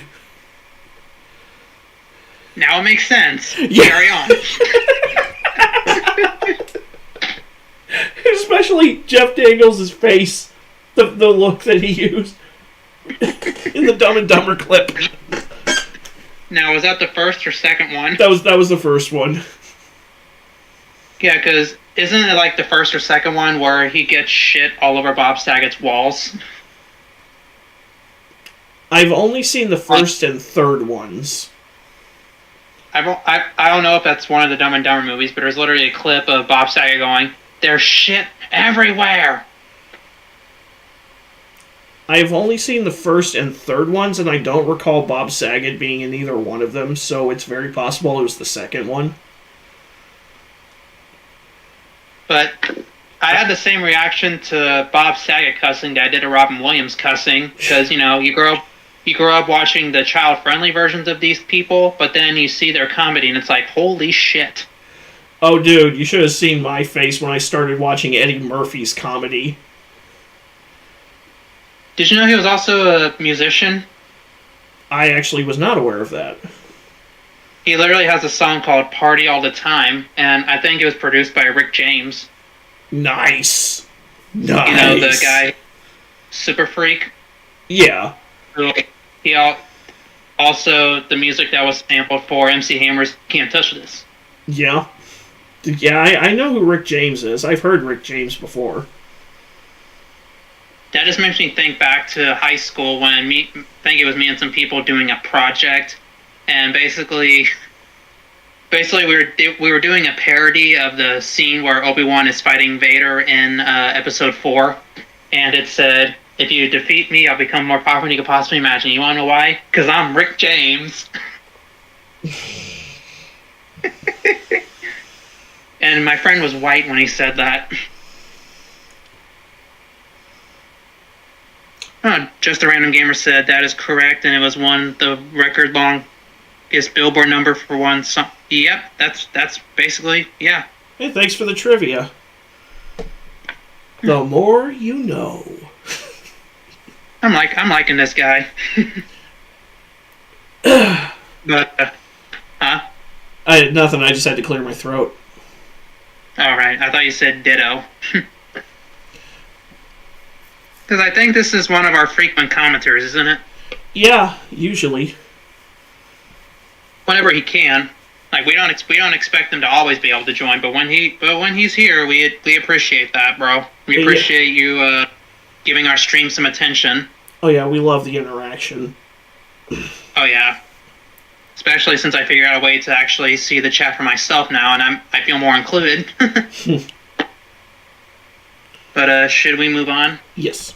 Or since I got stuck for a second, so we can get away from people. Yeah, keep away from the children's ears. Hey, you have an ID with you? Officers approach the man, and not to cause an incident in the middle of God's chicken house, they ask him to step outside. Once they get outside, though, the guy makes a run for it. As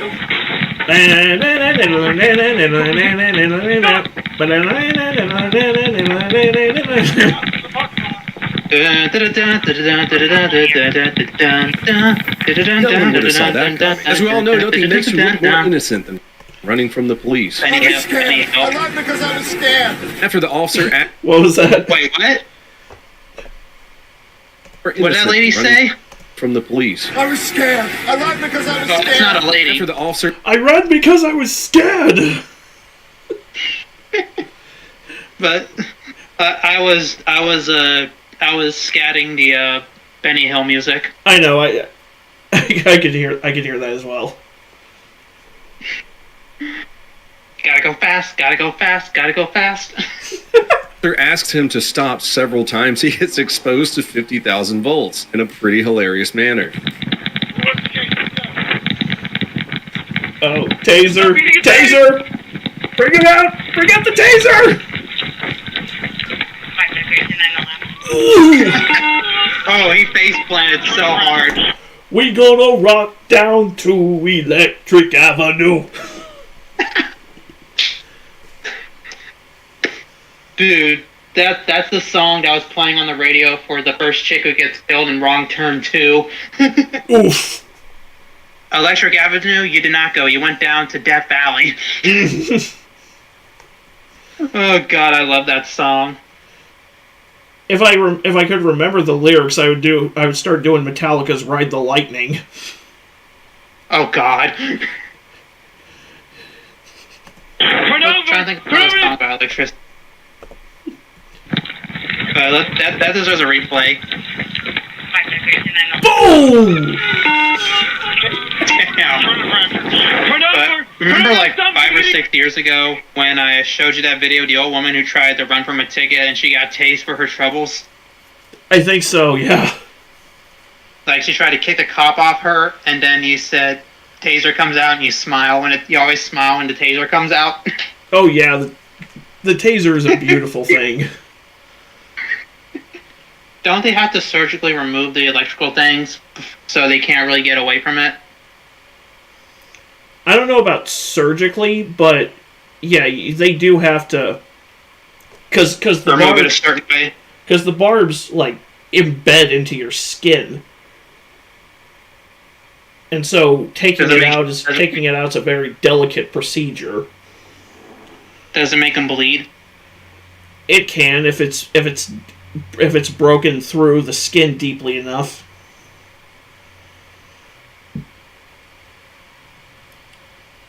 But the way he just immediately went down, bro, that was the icing on the cake for me.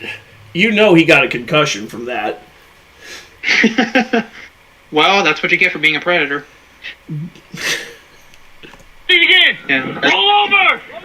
On your stomach! I gotta say, running from this officer is like running from the T-1000 on a bunch of Adderall. Look at the face split this dude does after locking up like a Porsche.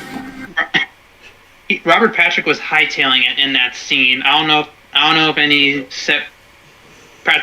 any special effects were used to make it seem like he was running faster, but I like to think he was really hooping it in that scene. There was no special effects involved in that. Like, there's a behind-the-scenes story that Ed Furlong used to tell about. He would be like, so like Robert Patrick would tell him, "Hey, you better gun it, because I'm gonna come for you." And Ed Furlong didn't believe him, so when James Cameron called action, he didn't speed up the bike fast enough, and Robert Patrick would just come by and just like tap him on the shoulder and just keep running. And eventually James Cameron was getting so pissed off because he still wasn't getting the speed he wanted, that they just brought in Furlong's stunt double to get the bike. So those shots where it's behind their backs, I assume it's Ed Furlong's stunt double. I thought it was about to turn into one of those stories where whenever Furlong looked back and saw him running that fast, it was genuine fear and it wasn't acting. Oh no, because Robert Patrick was like, I mean, Cody sped up the footage there, but when you watch the actual movie, Robert Patrick was really like huffing it towards that bike. He was trying, okay? Hey, he was into it. Well, he was one of those actors. Like, didn't he make a cameo as a cop in like a movie that same year? Wayne's World 2. No, not Wayne's World 2. Not Wayne's World 2, it was Wayne's World 1. I think a year after, which came out a year after T2, he pretty much spoofed his character in that one. And then the year after Wayne's World 2, he was in Last Action Hero, cameoing as the same cop.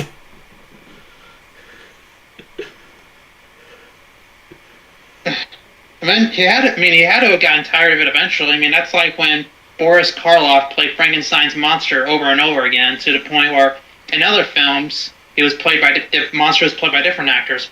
One of them was actually, in one of the movies, the monster was played by Bela Lugosi, who was Universal's Dracula, which is ironic because, well, he originally, when Frankenstein came out after Dracula, he was initially offered the role, but he rejected a role, but 10 years later he actually went through and played the monster. I was not aware Bela Lugosi has played Frankenstein.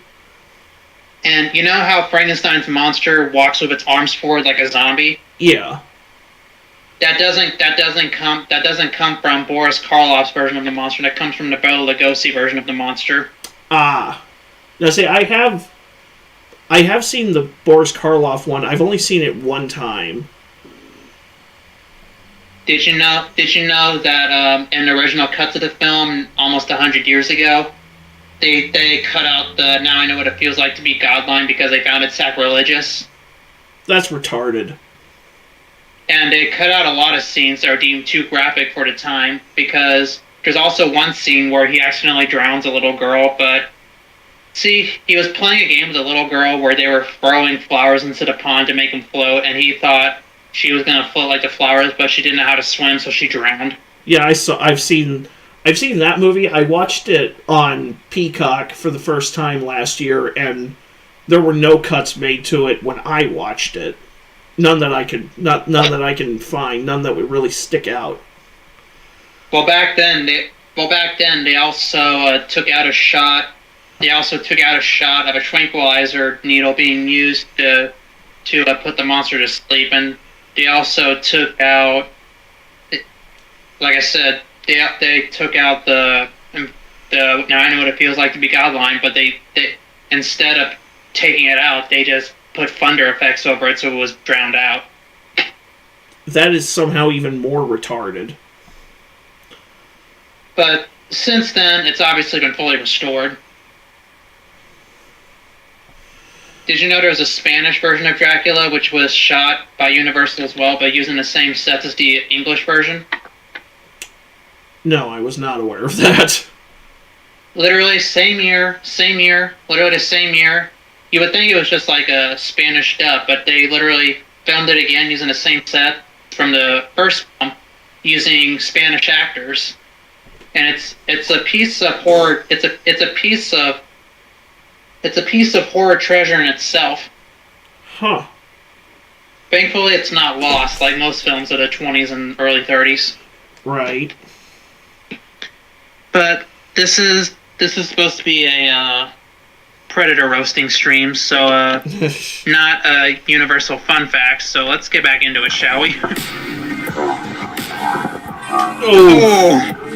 I might have to put that on a t-shirt. After the faceplant, officers arrest him, but he's somehow bonded out from the justice system, which is crazy because investigators worked pretty quickly to see that he was the same dude showing his wiener to young girls at TJ Maxx. But afterwards, local police, with the help of U.S. Marshals, on December 18th, arrested him for lewd acts with a child under 18. Hell yeah, felony warrant. As we all know, the U.S. Marshals don't mess around. They surrounded his house, called him out, took him in without incident. Too bad he didn't fight back. He probably just did not want to kiss the ground again. Huge shout out to the Edmond community for quickly working on social media to figure out who this gross man was. Next up, let's head on over to Maryland. Maryland, where another predator thought he was safe. Frederick, Maryland, August 1st, 2024, midnight. Deputies were tipped off about a fugitive wanted for some pretty heinous acts. Yeah, that guy looks exactly like he needs his hard drive checked. He was wanted for indecent assault of a person less than 13 years of age, corruption of minors, Is that the toy guy from Toy Story 2? It looks like him, doesn't it? It doesn't it look like him? Emotional, damn it! Emotional, damn it! Emotional, damn it! Emotional, damn it! To be fair, when I was watching Toy Story 2 as a kid, the guy made me very uncomfortable, and he definitely looks like he needs his hard drive checked. Yeah? Especially if it's a toy store owner. And especially if he's voiced by Wayne Knight. Wait, Wayne Knight is not a predator, is he? No. Okay, good, because he's the best part of Jurassic Park. Dotson. We got Dotson here. See, nobody gives a fuck. Oh wait, wrong line. Nobody cares. Wayne Knight also appeared in an episode of Bones, playing some sort of chocolate factory guy. He was also... Huh? Keep going. I was about to interrupt you. But basically in the episode, they were unveiling the largest chocolate bar from their company, but there was the body of a boy inside of it. Oof. Like a straight skeleton and guts and shit. Like, you don't want to eat that. But see, they were cutting it in half at the unveiling, and they ran into something. They kept trying to cut it in half, but it was stopped by something, and guess what it was? The fucking body. Ugh. Needless to say, I think a lot of kids were scarred that day. Yeah? I mean... I don't know. Let's just move on. Yeah. Contact with a minor. Like I said, couldn't tell that by looking at him. Deputies tracked the suspect's vehicle to a local Super 8 motel. What was that one thing I once said? Some people just have that Creepus Maximus look. Sounds about right. Said, couldn't tell that by looking at him. Deputies track the suspect's vehicle to a local Super 8 motel. They knock on his door, and this is what happens next. Sheriff's office, come to the door. Of course it's a Super 8 motel. What do you want? We need to talk to you. About what?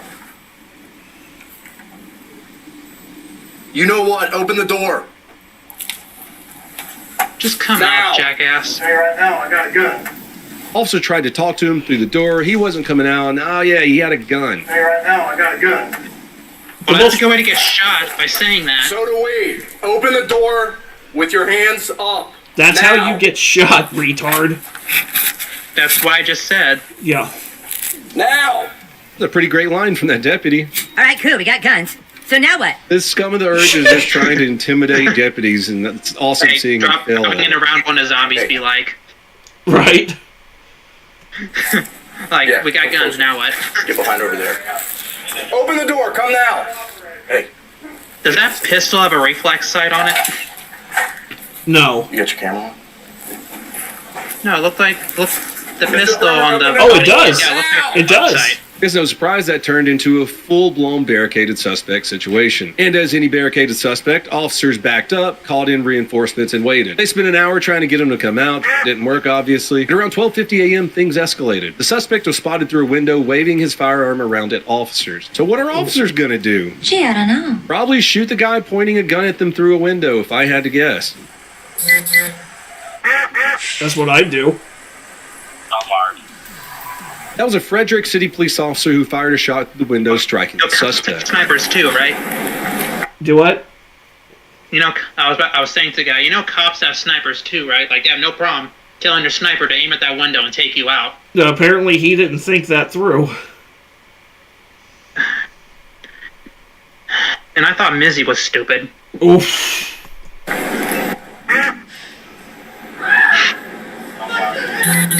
Moments later, the suspect walked into the hallway, still holding the gun. Hold on. Drop it! Drop it!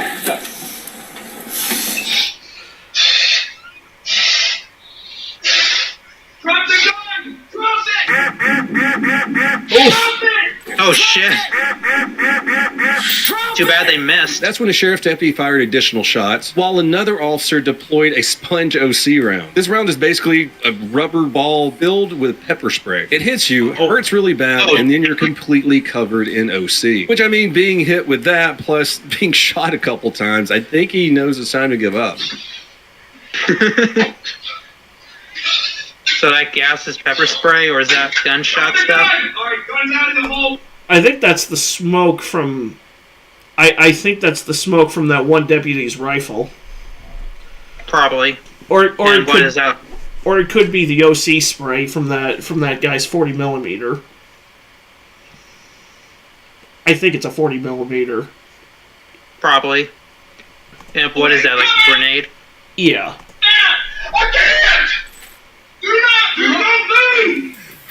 Despite everything, officers rendered aid, took him to the hospital, where unfortunately he was found in stable condition. Disposable human waste, good for nothing, sucking up tax dollars. He got shipped back to Pennsylvania, where he's facing those felony charges we discussed earlier. It also turns out that wasn't even a real gun he was holding. That was a pellet gun. Dumbass. Our last incident took place on December 3rd. You're serious? Hey, I could be stupid too. That's a certified what the hell moment. 13, 2024 in El Paso. The sheriff's department received a call from a woman saying, hey, my husband is suicidal and he has a gun. Deputies arrived, he had already left, so they put out a bolo. The vehicle that he had left in was spotted in a parking lot around 11 p.m. When deputies arrived, they found the man sitting in the vehicle with a gun to his head. Uh-oh. Dude, what? I gotta hop off for a second. I gotta call my dad back. Okay. I'll just be a second. All right. Do you want me to pause the stream while you do that, or do you want me to keep going? Yeah, just keep going. Keep going. I'll be right back. All right. See, here I'm now by myself, and I'm talking to myself. That's chaos theory. You step out of the car. Step out of the car. Officers attempted to de-escalate the situation by telling the man to please put the gun down. Let's take a listen to some of those moments. What's going on? Talk to me. Why? Hey, dude, please don't do this. It's not worth it, man. Just talk with me. No, it's not, man. Just talk. Please don't do this. Nobody wants to hurt you. Nobody wants to see you hurt, man. Thank you. Please set the gun down. The situation got even more dangerous when the suspect started firing rounds from inside of his vehicle. I'm sorry, what was that? What was that friggin' psycho, the meth just kicked in raptor scream he dropped in the car? Nobody wants to see you hurt, man. Thank you. Please set the gun down. Do I need to redo the screen share with you? No, it's still there. It's still there? Okay, good. The situation got even more dangerous when the suspect started firing rounds from inside of his vehicle. Fortunately, no one was hit. Can we evacuate that, Waldo? Oh. Hey, Dean. Can we stop now? Yeah, Dean. Okay, man. There's no need to do this, bro. Dean, I can't hear you. What'd you say? Hey, Dean, man. The more you keep popping rounds off, the more I can't guarantee your safety, man. The guy then exits his truck, holding the gun once again to his head. They hit him with a foam baton round from the 40 Mike, you know, the ouchie rounds. Then they hit him with a few pepper balls, hoping this would hurt him enough for him to just say, "F it, I'm done." That's not what happened, though. Oh, drop the gun! Drop the gun, Dean!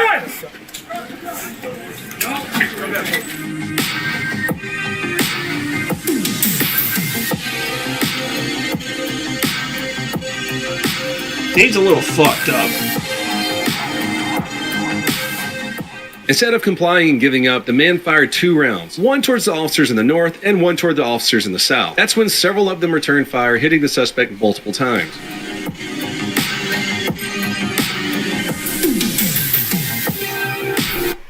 Not just firing, but firing blind.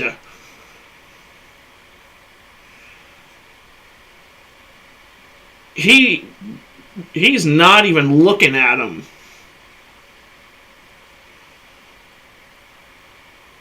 Oh no, did I lose him?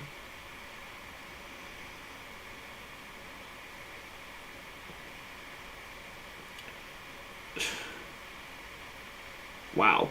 I guess Dean really... I guess he figured I'm going out one way or another.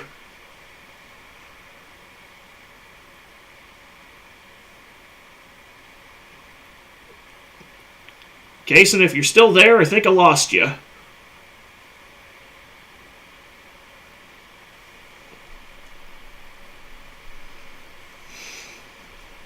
Well, let's keep going.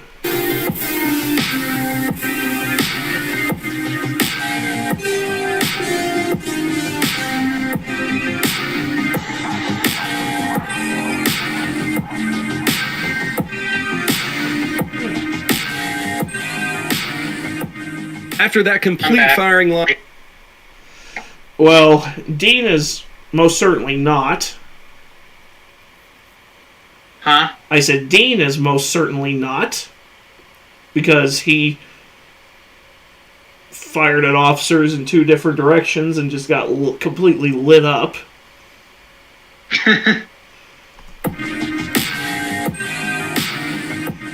After that complete firing line, officers rushed up to give him medical aid. If you could see all those shots bouncing off the ground around him, you can probably guess he didn't make it. A loaded Glock 27 was recovered from the scene, and no officers or bystanders were hurt during the incident. The 8 officers who opened fire, of course, were placed on administratively pending an investigation. I hate that this guy was going through so much he had to put a gun to his head. This kind of looks like a textbook delete yourself by cop situation. That's it for the breakdowns that I have today. Please leave some comments below. Let me know what you thought of them. If you want to help support the channel, you can go on over to Donut Operator.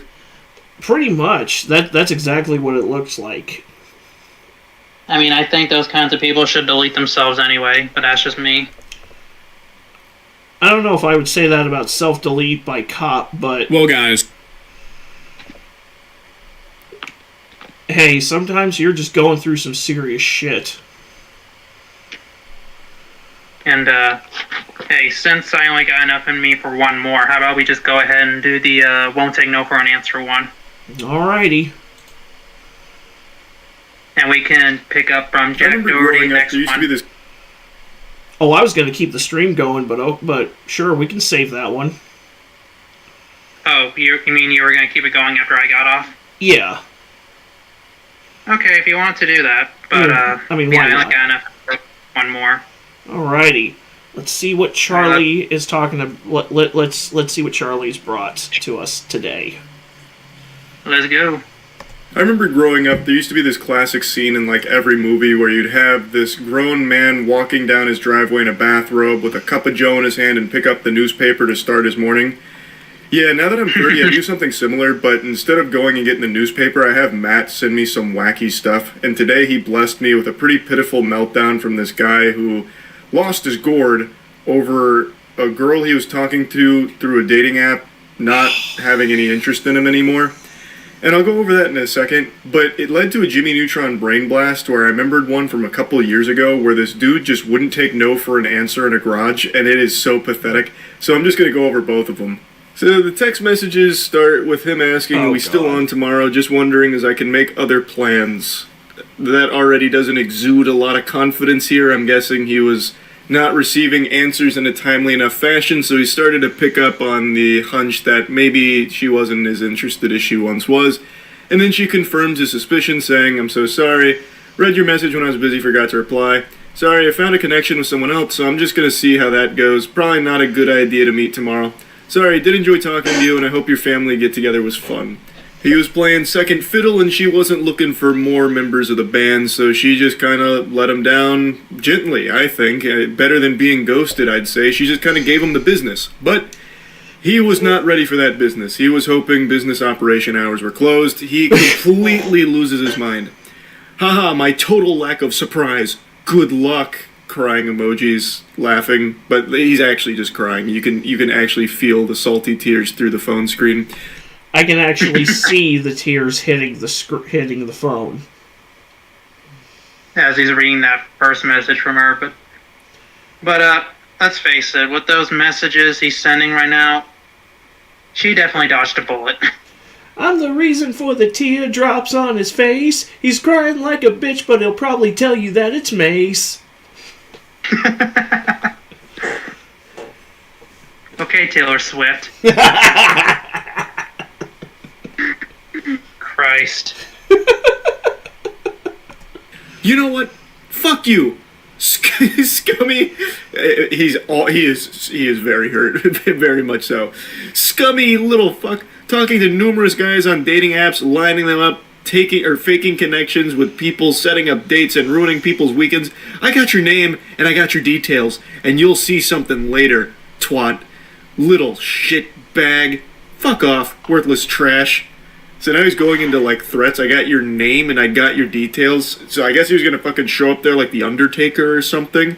I don't like. It's a dating app, man. Like she's not your girlfriend. You haven't even met yet. So yeah, she's probably talking to other people on there. The same way I bet you would be if you had more than one match over the course of 2 years. That's not some surprising revelation. Emotional damage.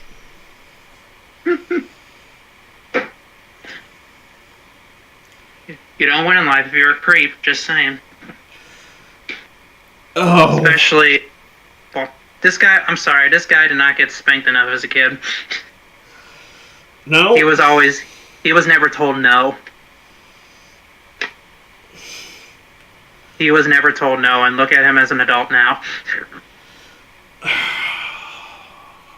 That's serious golden child syndrome, and I should know, because I'm related to a golden child. Oh. You know, the same, uncle. Yeah. Worthless hacking motherfucker. Like, oh my god, you whore, you're talking to multiple men on Tinder? How could you? You're supposed to be mine and mine alone. We matched, for God's sake. Oh my goodness, for crying out loud. We were a perfect match. Tinder said so. We had plans. Like, Brother, yeah, it's unlucky that she found someone that she was more interested in, but at the very least, she didn't ghost you, so you know exactly where you stand. Just move the fuck on. She responds saying, "There's no need to be rude, I'm sorry. I was talking to you and someone else, and the other guy just lives closer, so it's more convenient." My friend, my homie, my compadre, my brother in Christ, don't shit on my plate and tell me it's a brownie.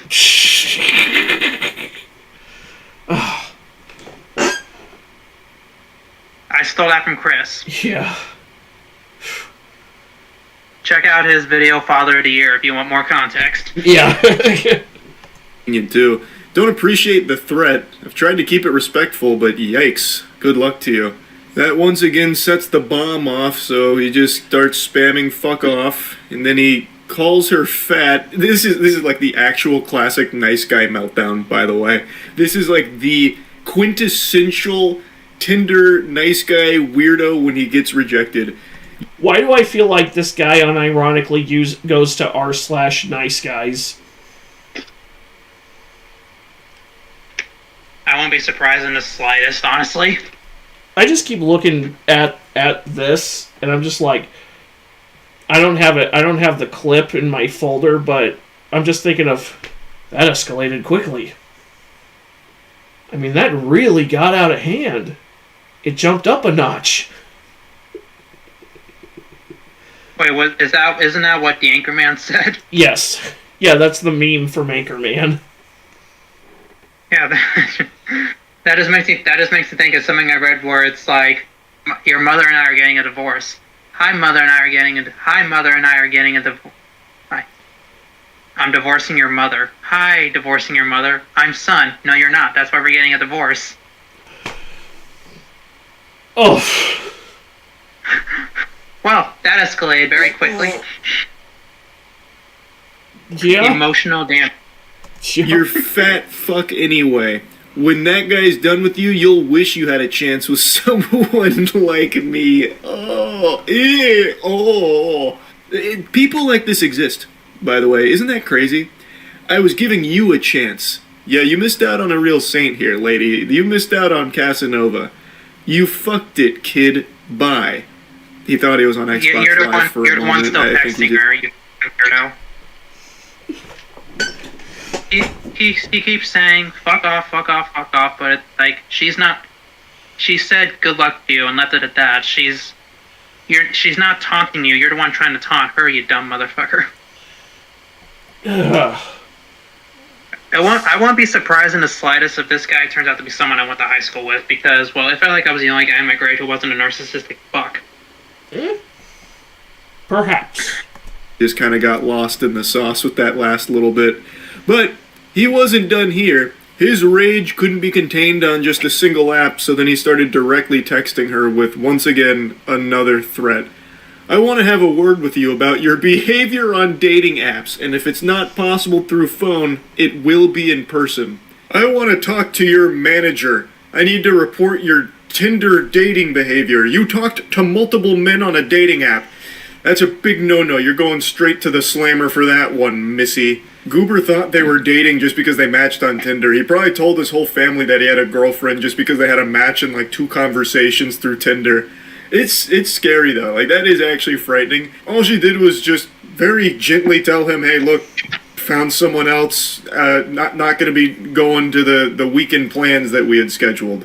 Sorry. And now he's about to, like, show up to her house to have a word with her about it in person, which is, of course, always a recipe for disaster, so... Oh my god. Yeah, if you're talking to someone on a dating app and you're gonna reject them, if you know it's not gonna work out, maybe don't give them your address. Just saying. Yeah, I wouldn't do that. But then again, I wouldn't be caught dead on a dating app anyway. I say there's someone for everyone, but you call yourself asexual, so. Not that I judge it, of course, but. Right. You choose not to date because it's less stressful for you, and I respect that. Yeah.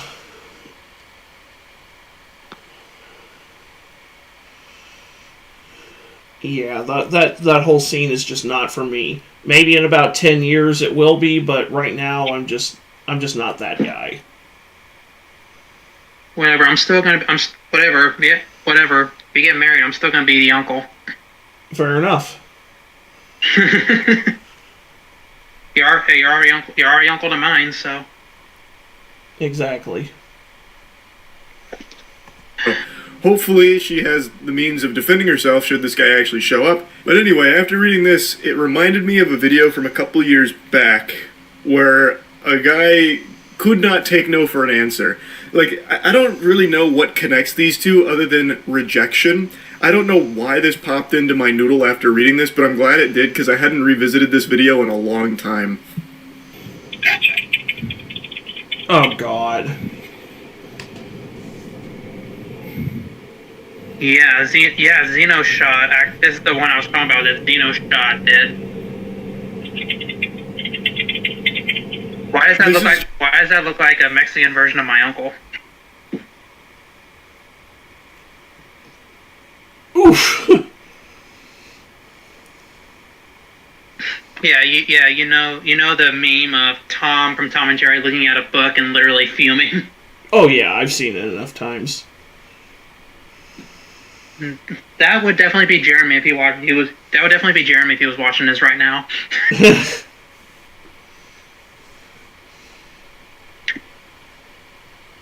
That's just, I fucking hate that guy, but whatever, let's move on. It's just golden. What a beautiful start. So the dude's leaning on the driver's side window, hitting her with the puppy dog eyes.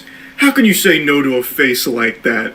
Then he starts like moving back and forth, and he starts to pout a little bit. It looks like a kid who got sent to timeout. So he's outside the driver window. He's just, I don't really know what his plan is. He's just hoping maybe she'll change her mind. So the backstory is they had met at a bar. He was kind of normal then, and then started getting a little rowdy and was touching them, and really, he just really wanted to fuck, and they were not about that. So they left, and he followed them to the garage, and now this is his last-ditch Hail Mary to get some pussy, I guess. Leaning on the driver window doing this. Please, I'm lonely. I need friends. I don't have any friends. This guy's like an abandoned puppy, like an abandoned chihuahua. Just, please take me home. I need a home. I need friends. Then go to Beverly Hills, you fucking hillbilly. Sorry, but let this be a lesson to you fellas. If a lady says no, the answer is no. Because if you try and change your mind like these people are doing, well, the first guy wasn't trying to change her mind. He just didn't know how to take rejection well. Yeah. But if you're gonna just take no for an answer. It's literally not that hard. Yeah. You know how many times I've been rejected and I just said okay and I moved on with my life. But some people they're just too immature to do that. Yeah, I mean, in a lot of ways, I'm immature too. But every single time in the past, if I asked somebody out and they said no, I just left it at that. I didn't try to change their mind. I just said okay. I accepted it. Yeah. Besides, I've been in a long-term relationship it originally first went from August 2017 to late 2018.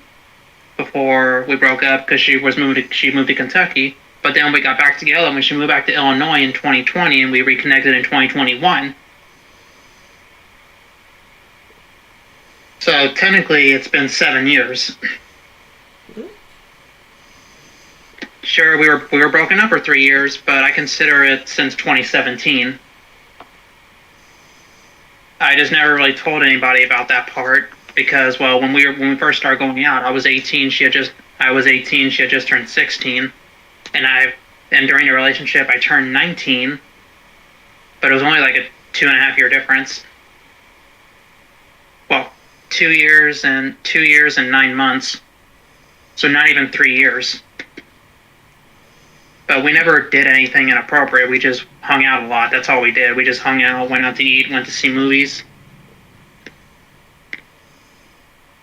Plus they gave me also. I would sometimes go over there to stay when I was having problems with a certain person in the house.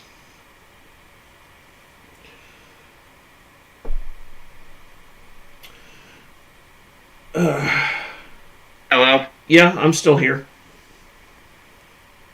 And besides, back then I was really big about keeping my relationships low key because, well, let's just say every single time I try to have a relationship, the asshole upstairs always had to find some way to try and ruin it. But at least I'm not 50 years old. At least I'm not going to be 50 years old, still dependent on my parents. Yeah, there's that. And I'm not a creep. I'm not a creep, never will be. The relationship was legal. It was someone I knew, we went to high school together, and she made me feel safe. That's all I really wanted in a relationship. Now, however, the girl I dated after her, the one you said looks like a dolled up mannequin.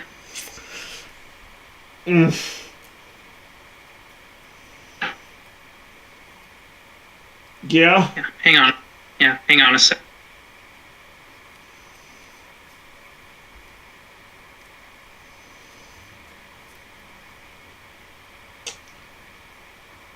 Ugh. Well, talking to myself again. I'm back. Never mind. But, yeah, let's move on.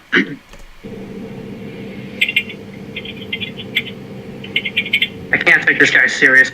Neither can I.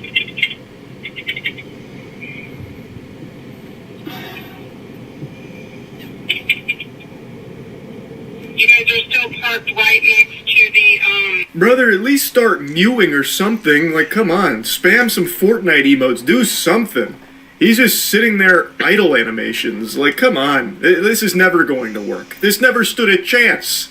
So, they actually ended up confronting him, and that conversation is something to behold. Uh-oh. No, I believe you 100%, but... Well, what was wrong with going home? If the Uber takes you home, you're safe. I had a bad The character standing idle at the end of an anime be like... bad argument. Right.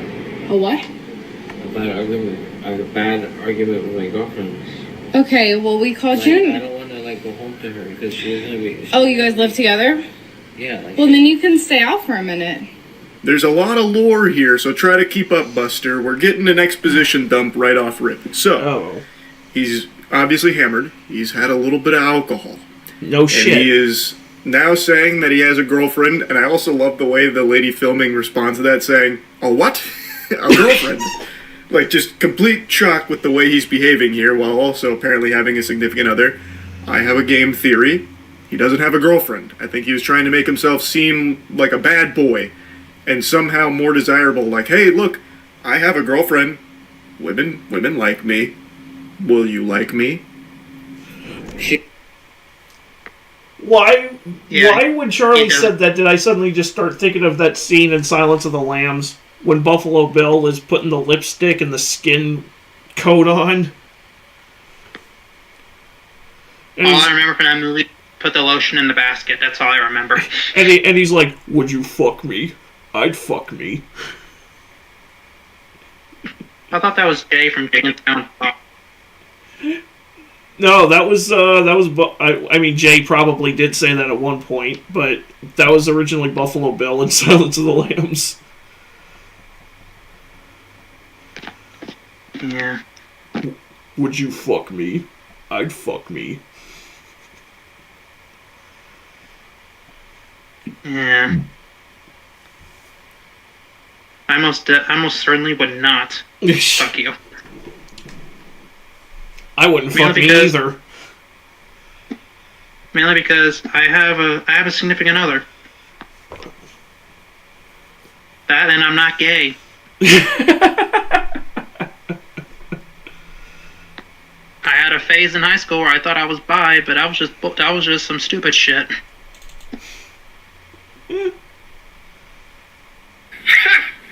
Gay!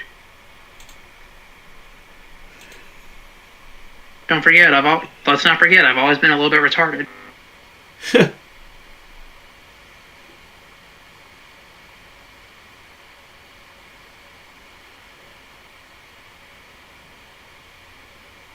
Alright, well, shall we continue? Yeah, let's finish this up, because I gotta get off here soon. Try to, like, fuck me up. You know? Okay, then you don't need to go home. Like, Back in jail? Yeah, like, So you were in jail. And we're supposed to trust you immediately. no, but like, she's, like, put me in jail, you know? Okay, I don't get what that means. Your Uber, Jorge, is gonna be picking you up. You should can I go. tell you something? Sure. She put me in jail for like 2 days. For what? Okay, what'd you do? It was domestic abuse. So you hit her. He's got the silver tongue. He knows just what to say to tickle a woman's heart, huh? Man, I don't know how they stood strong in rejecting this man's advances to go home with them. He's just openly telling them that he's been to jail for domestic abuse. That's a big play. That's a very bold strategy. I mean, I guess we'll see how it plays out for him. Spoiler alert, it doesn't go over really well. Women that you're trying to woo don't usually like to hear that you have a history of domestic abuse. No. So what'd you do? She had bruises on her from sex. So you hit her. From what? From sex. Oh my god. It was from sex. I never hit her. I never closed it. I never gave her a close hand. I did not hit her. It's not true. It's bullshit. I did not hit her. I did not. Oh, hi, Mark.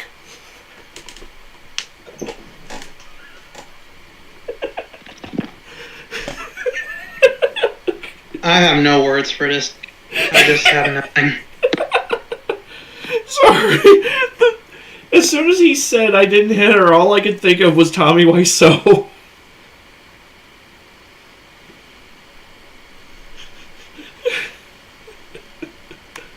Just, good God, man.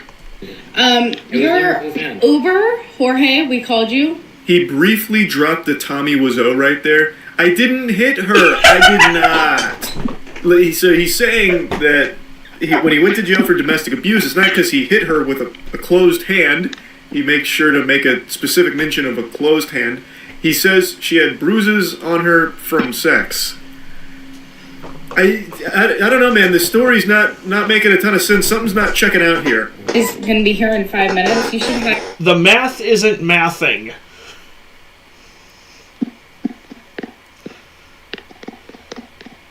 You know what I'm saying?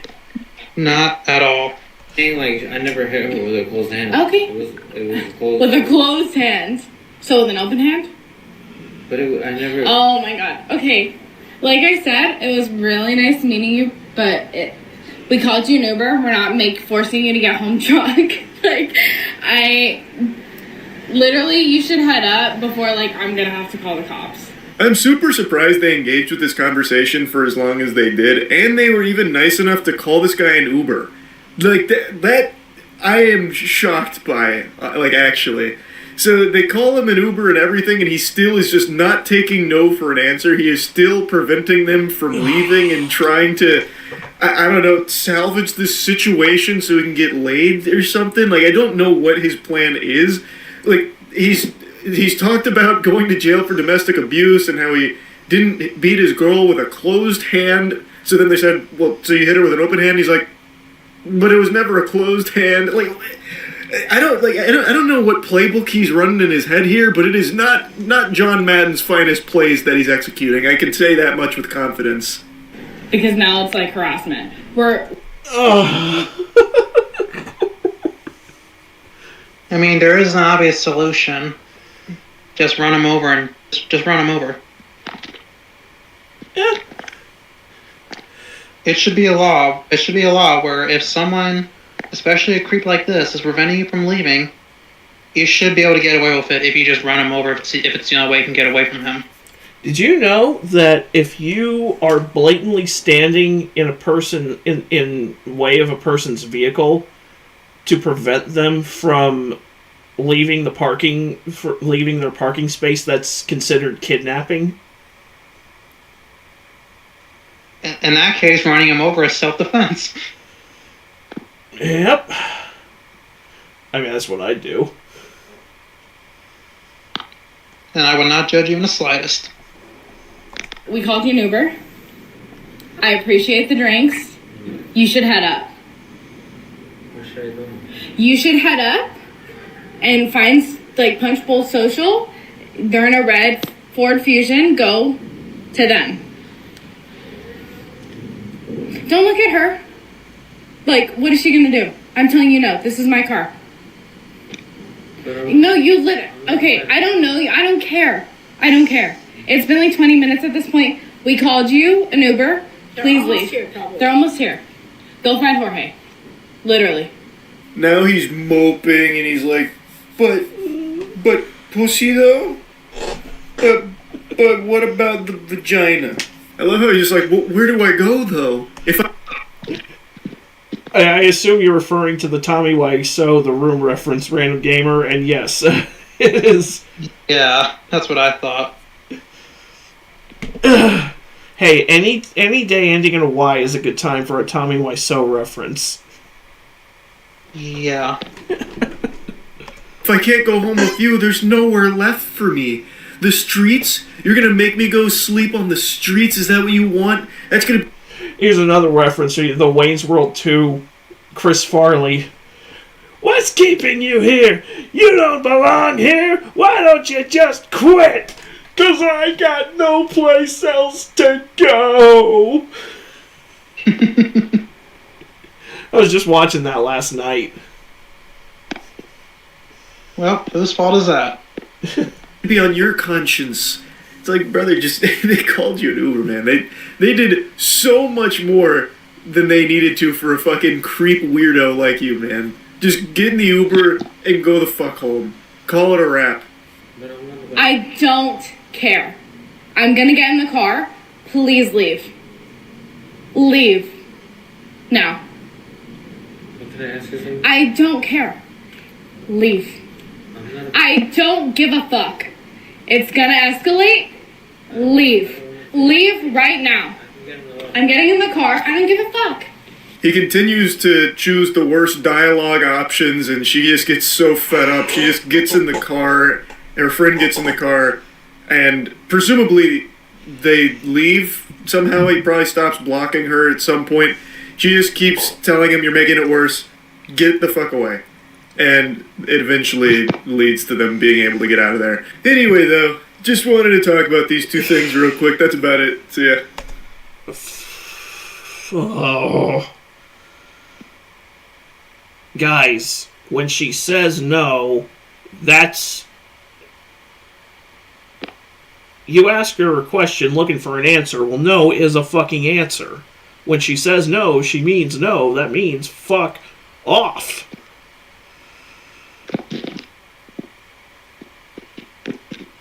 But for the guy in the first one, he sees that as the old guy meme going, "Fuck you, and I'll see you tomorrow." me as a kid when I couldn't beat Jack too. Yeah. That was all of us with a video game at some point in our lives. Oh, that was me playing Driver 2. That's me playing... That's two things. That's me playing Driver with the final mission.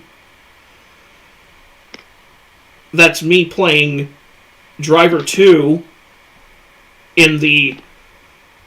Not quite the second to last mission, but the one that came before that.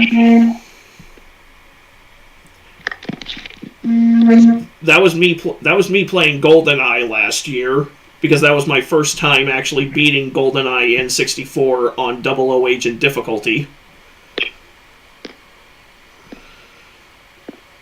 I admittingly never played GoldenEye on N64. I didn't play it, so they put it on Xbox. But honestly, the controls feel about the same as a 64 controller, so... Pretty much. Nowadays, I'm not sure how I feel about the design of the 64 controller. Because if you're holding it by the sides and not the middle, it honestly feels like you're holding something that's dick is hanging out. I've heard it described as a tri-dildo. Well, if you're lonely and your boyfriend or husband has an N64 controller while they're on a work trip, you do what you gotta do. Just make sure you have the Rumble Pack installed. Oh, Jesus Christ.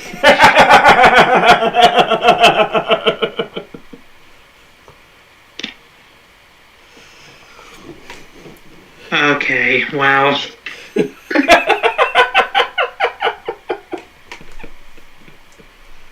I'm just gonna say that's, I got no words for an outro, so.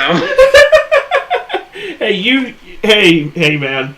I got one more video in me, and then I'm gonna hop off the stream. But if you gotta go, and that's perfectly alright. Yeah, I'm really tired, dude. Hey, no worries. Yeah, sometimes it catches up to you. That's an understatement. But, yeah. Thanks, y'all, for tuning in. I'll see you guys in the next one. I'm just gonna let Chris do his own thing while I hop off and go do what I gotta do, so. Alrighty. So, I'll see you, brother. I'll see you later, man. Have a good night. You too, man. Bye-bye. Bye.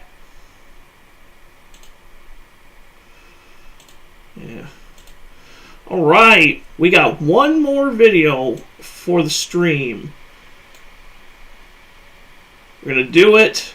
We're gonna do we're gonna do an August the Duck video on Jack Doherty and why he needs to be deplatformed. Let's start it.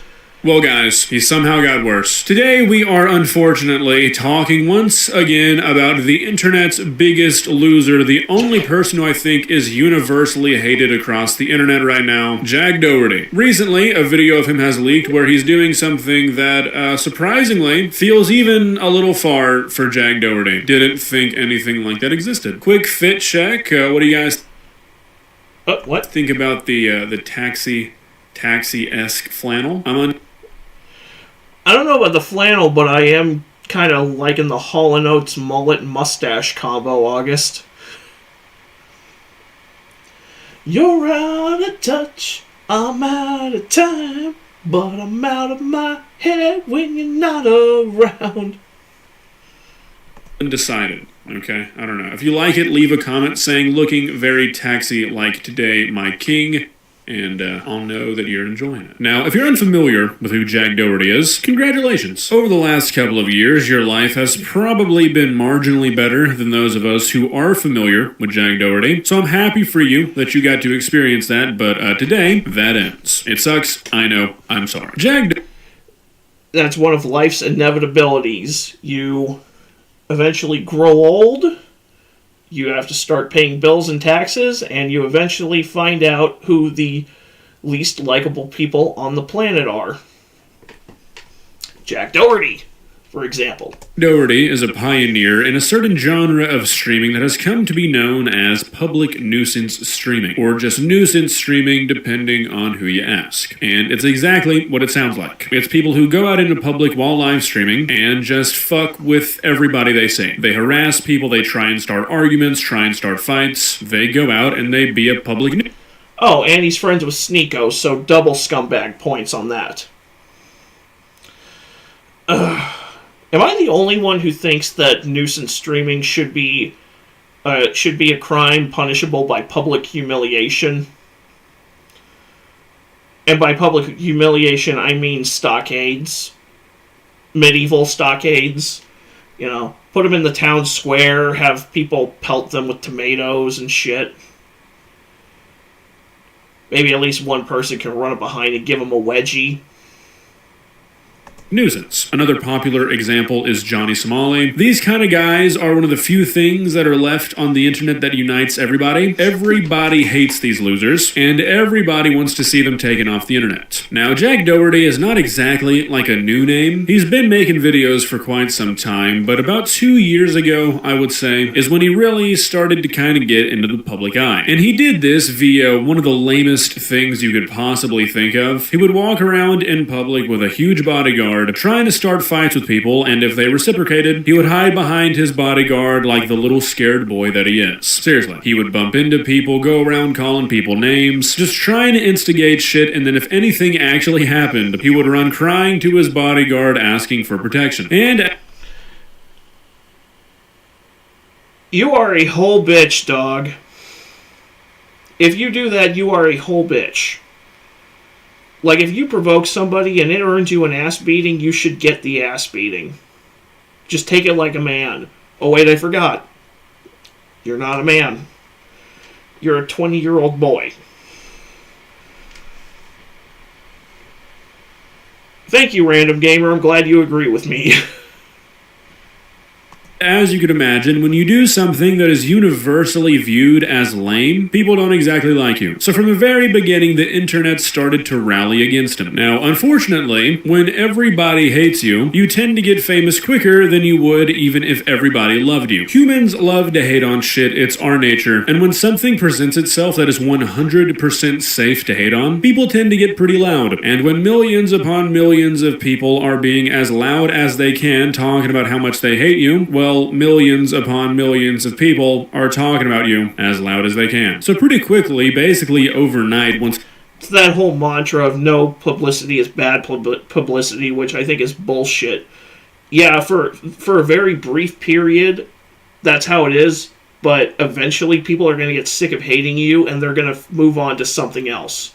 So if you're planning on building your online personality, your online persona, and your online career on being an asshole, that internet fame or that internet infamy has a shelf life.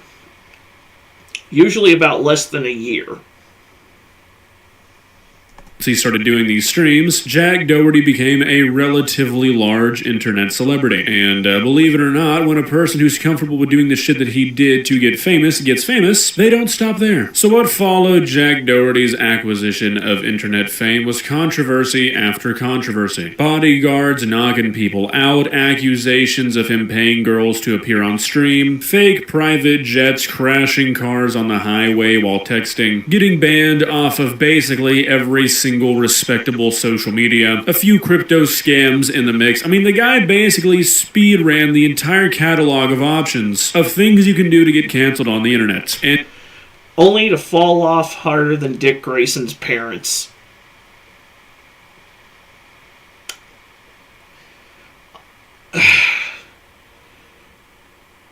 I think I said this when I did my full video dedicated to roasting Jack, but every time I see his face, I just want to peel it, throw it into a pot of boiling water, and serve it as a side with some steak. Well, nice. I'm glad I can make you laugh on that one.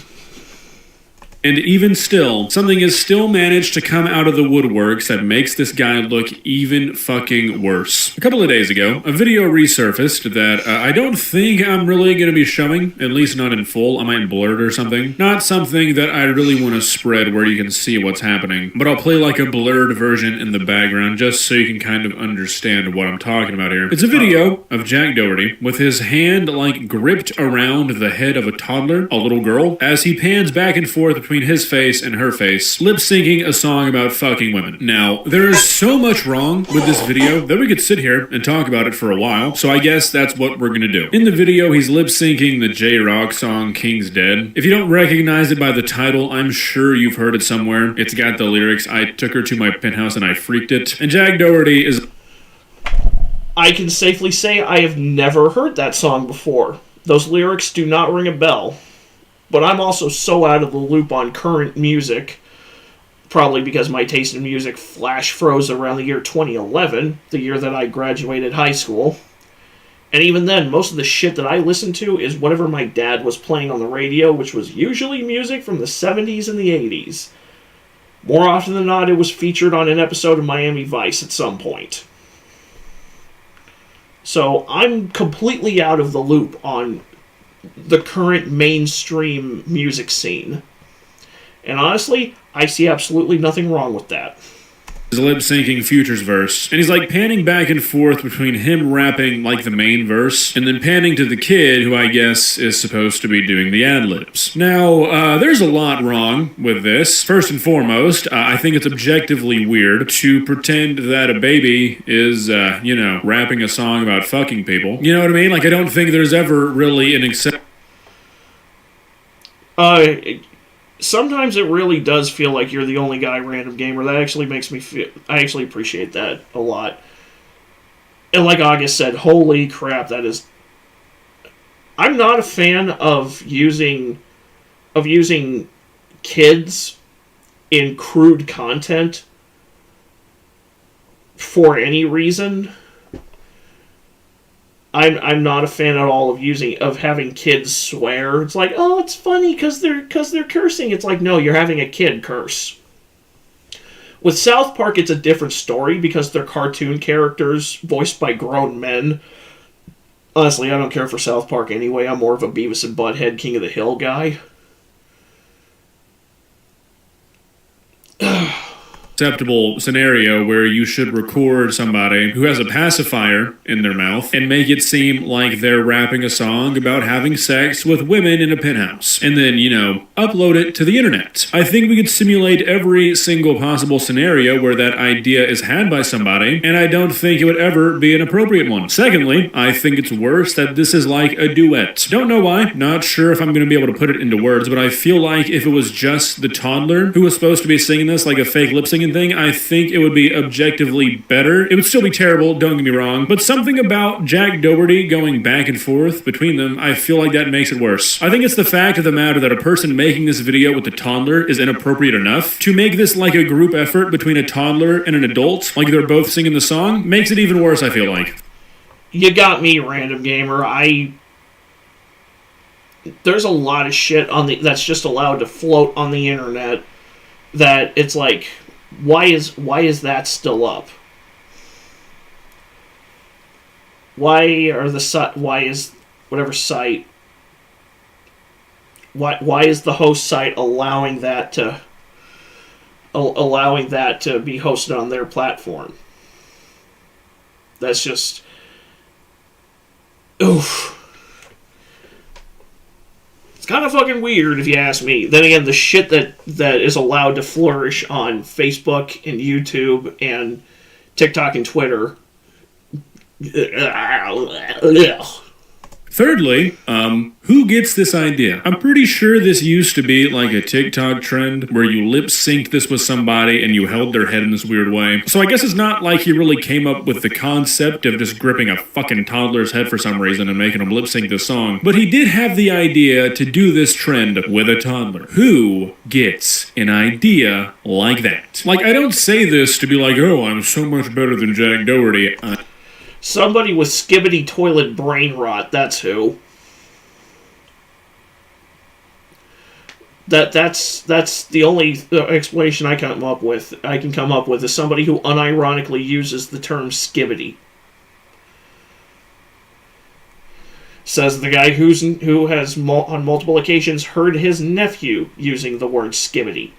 I am, but that's not why I'm saying this. I think I could live 1,000 lifetimes. And making this video at all, like participating in this trend in the first place, to be honest, would never even cross my mind. Making it with a 2-year-old, a 3-year-old, I don't know how old kids are, that is so far out of the realm of anything that I would even consider that I genuinely, seriously, I do not understand how or why a person would ever have this thought. And I think this guy having this thought should be the final straw. Like, seriously, at some point we as a collective have to put our foot down and be like, you know what, can't do it anymore. Sorry, Jack. I mean, to be fair, I think the only place that he can actually stream these days is that dog shit website Party. So, I mean, it's not like a whole lot's going on for him, right? I mean, Kick unbanned him after like 3 months of having him banned, and everybody on YouTube thinking he got permabanned, but Kick unbanned him after he crashed his McLaren last year, like 3 months after they banned him for live streaming crashing his McLaren. What the hell, Kick? Which is not a good look. You're platforming the guy who does that weird ass vulgar duet TikTok videos with toddlers. That's not a good look. One of the reasons you will never catch me streaming on that god-awful site. I know, but I'm pretty sure he still has access to like all the big social medias, Twitter, Instagram, TikTok, all that stuff. Why? Why are people still giving this dork a platform? Has he not done enough to warrant like a social media wide ban? Surely he has. And like, look, I know that he's still a relatively big name in the social media space, so social media platforms profit off of him existing. But I mean, shit, like at some point, where do you draw the line? Look, I'm not... Personally, as much as I'm not a fan of cancel culture, there are lines that you just should never cross, and putting children in your shock jock content, I would equate that to being a shock jock, because it's shocking content to get a visceral reaction out of you. That there's a certain line, and I'm pretty sure when you do something like that, you've overshot it like the Roadrunner. Not crazy. I'm not really expecting him to get banned off of Twitter. I don't even think you can get banned off of Twitter anymore. I don't even know what you have to do on Instagram to get banned other than like posting a picture of your penis or something. So those two I'm not super hopeful for. But like YouTube, I'm honestly kind of... I don't know, JTech TV's still on Twitter. And he has a history of sending dick pics to people.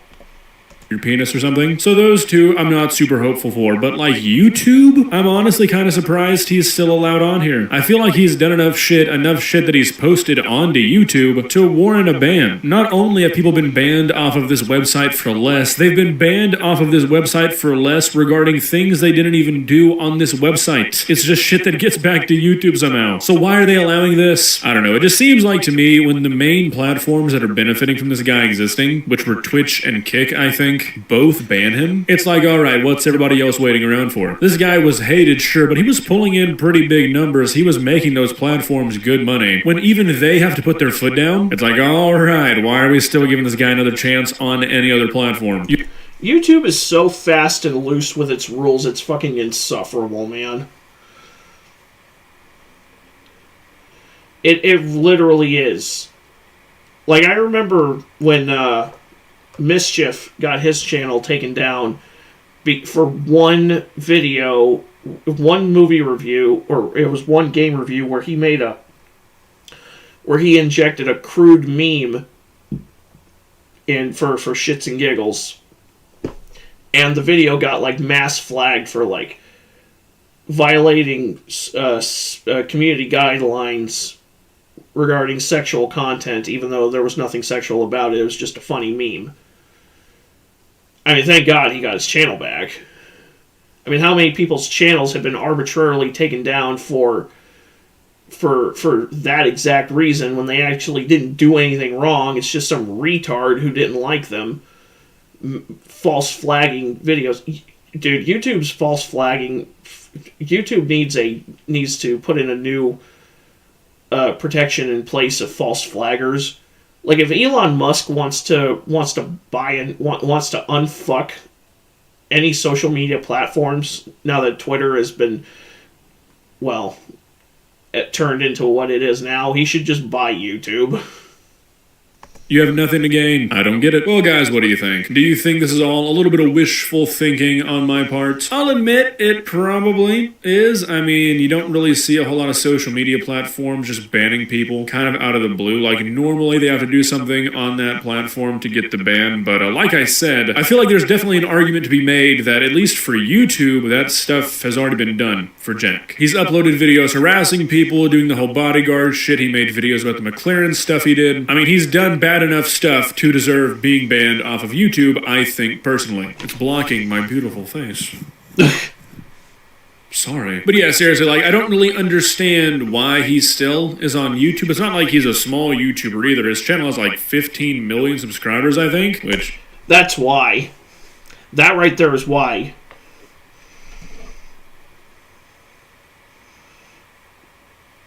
Yeah, exactly, Random Gamer. And maybe it wouldn't be such a corporate hellscape. Hey, Kason. Yeah, at least YouTube wouldn't be such a corporate hellscape if Elon purchased YouTube. But yeah, that's why Jack Doherty hasn't been banned from YouTube, because he has over 15 million subs. I think once you hit 10 million, once you hit 5 or 10 million, you're pretty much untouchable. Like, you could literally run over somebody's dog on stream if you're at 5 or 10 million subs, and it won't make a damn bit of difference. You can make a hollow apology video, and YouTube will just be. And you could be Jared from Subway. It's like, hey, he did all this horrid shit. If you're at like Sniper Wolf levels of subs or like Mr. Beast levels of subs, it'll be like, hey, here's all this evidence that they did all this horrid shit, and YouTube will just be like, what? Where? I can't see it. That's some bullshit. In my opinion, what's good for the goose is good for the goat fucker. Probably has something to do with the fact why he hasn't been banned yet, but, we won't get into that today. I don't know, at some point, we have to move on, we have to leave him behind, and I think this video is me doing that. Unless the guy, kills somebody, or does something that's actually worth talking about, and by that I mean, something that he hasn't done already, I think I'm done. I think I'm done talking about old Jack. Every time I talk about him, I end the video just feeling angry. People saying shit like this probably gets him off, but I do not like that he's as successful as he is. He doesn't deserve it. Is that going to change anything? Probably not. See ya.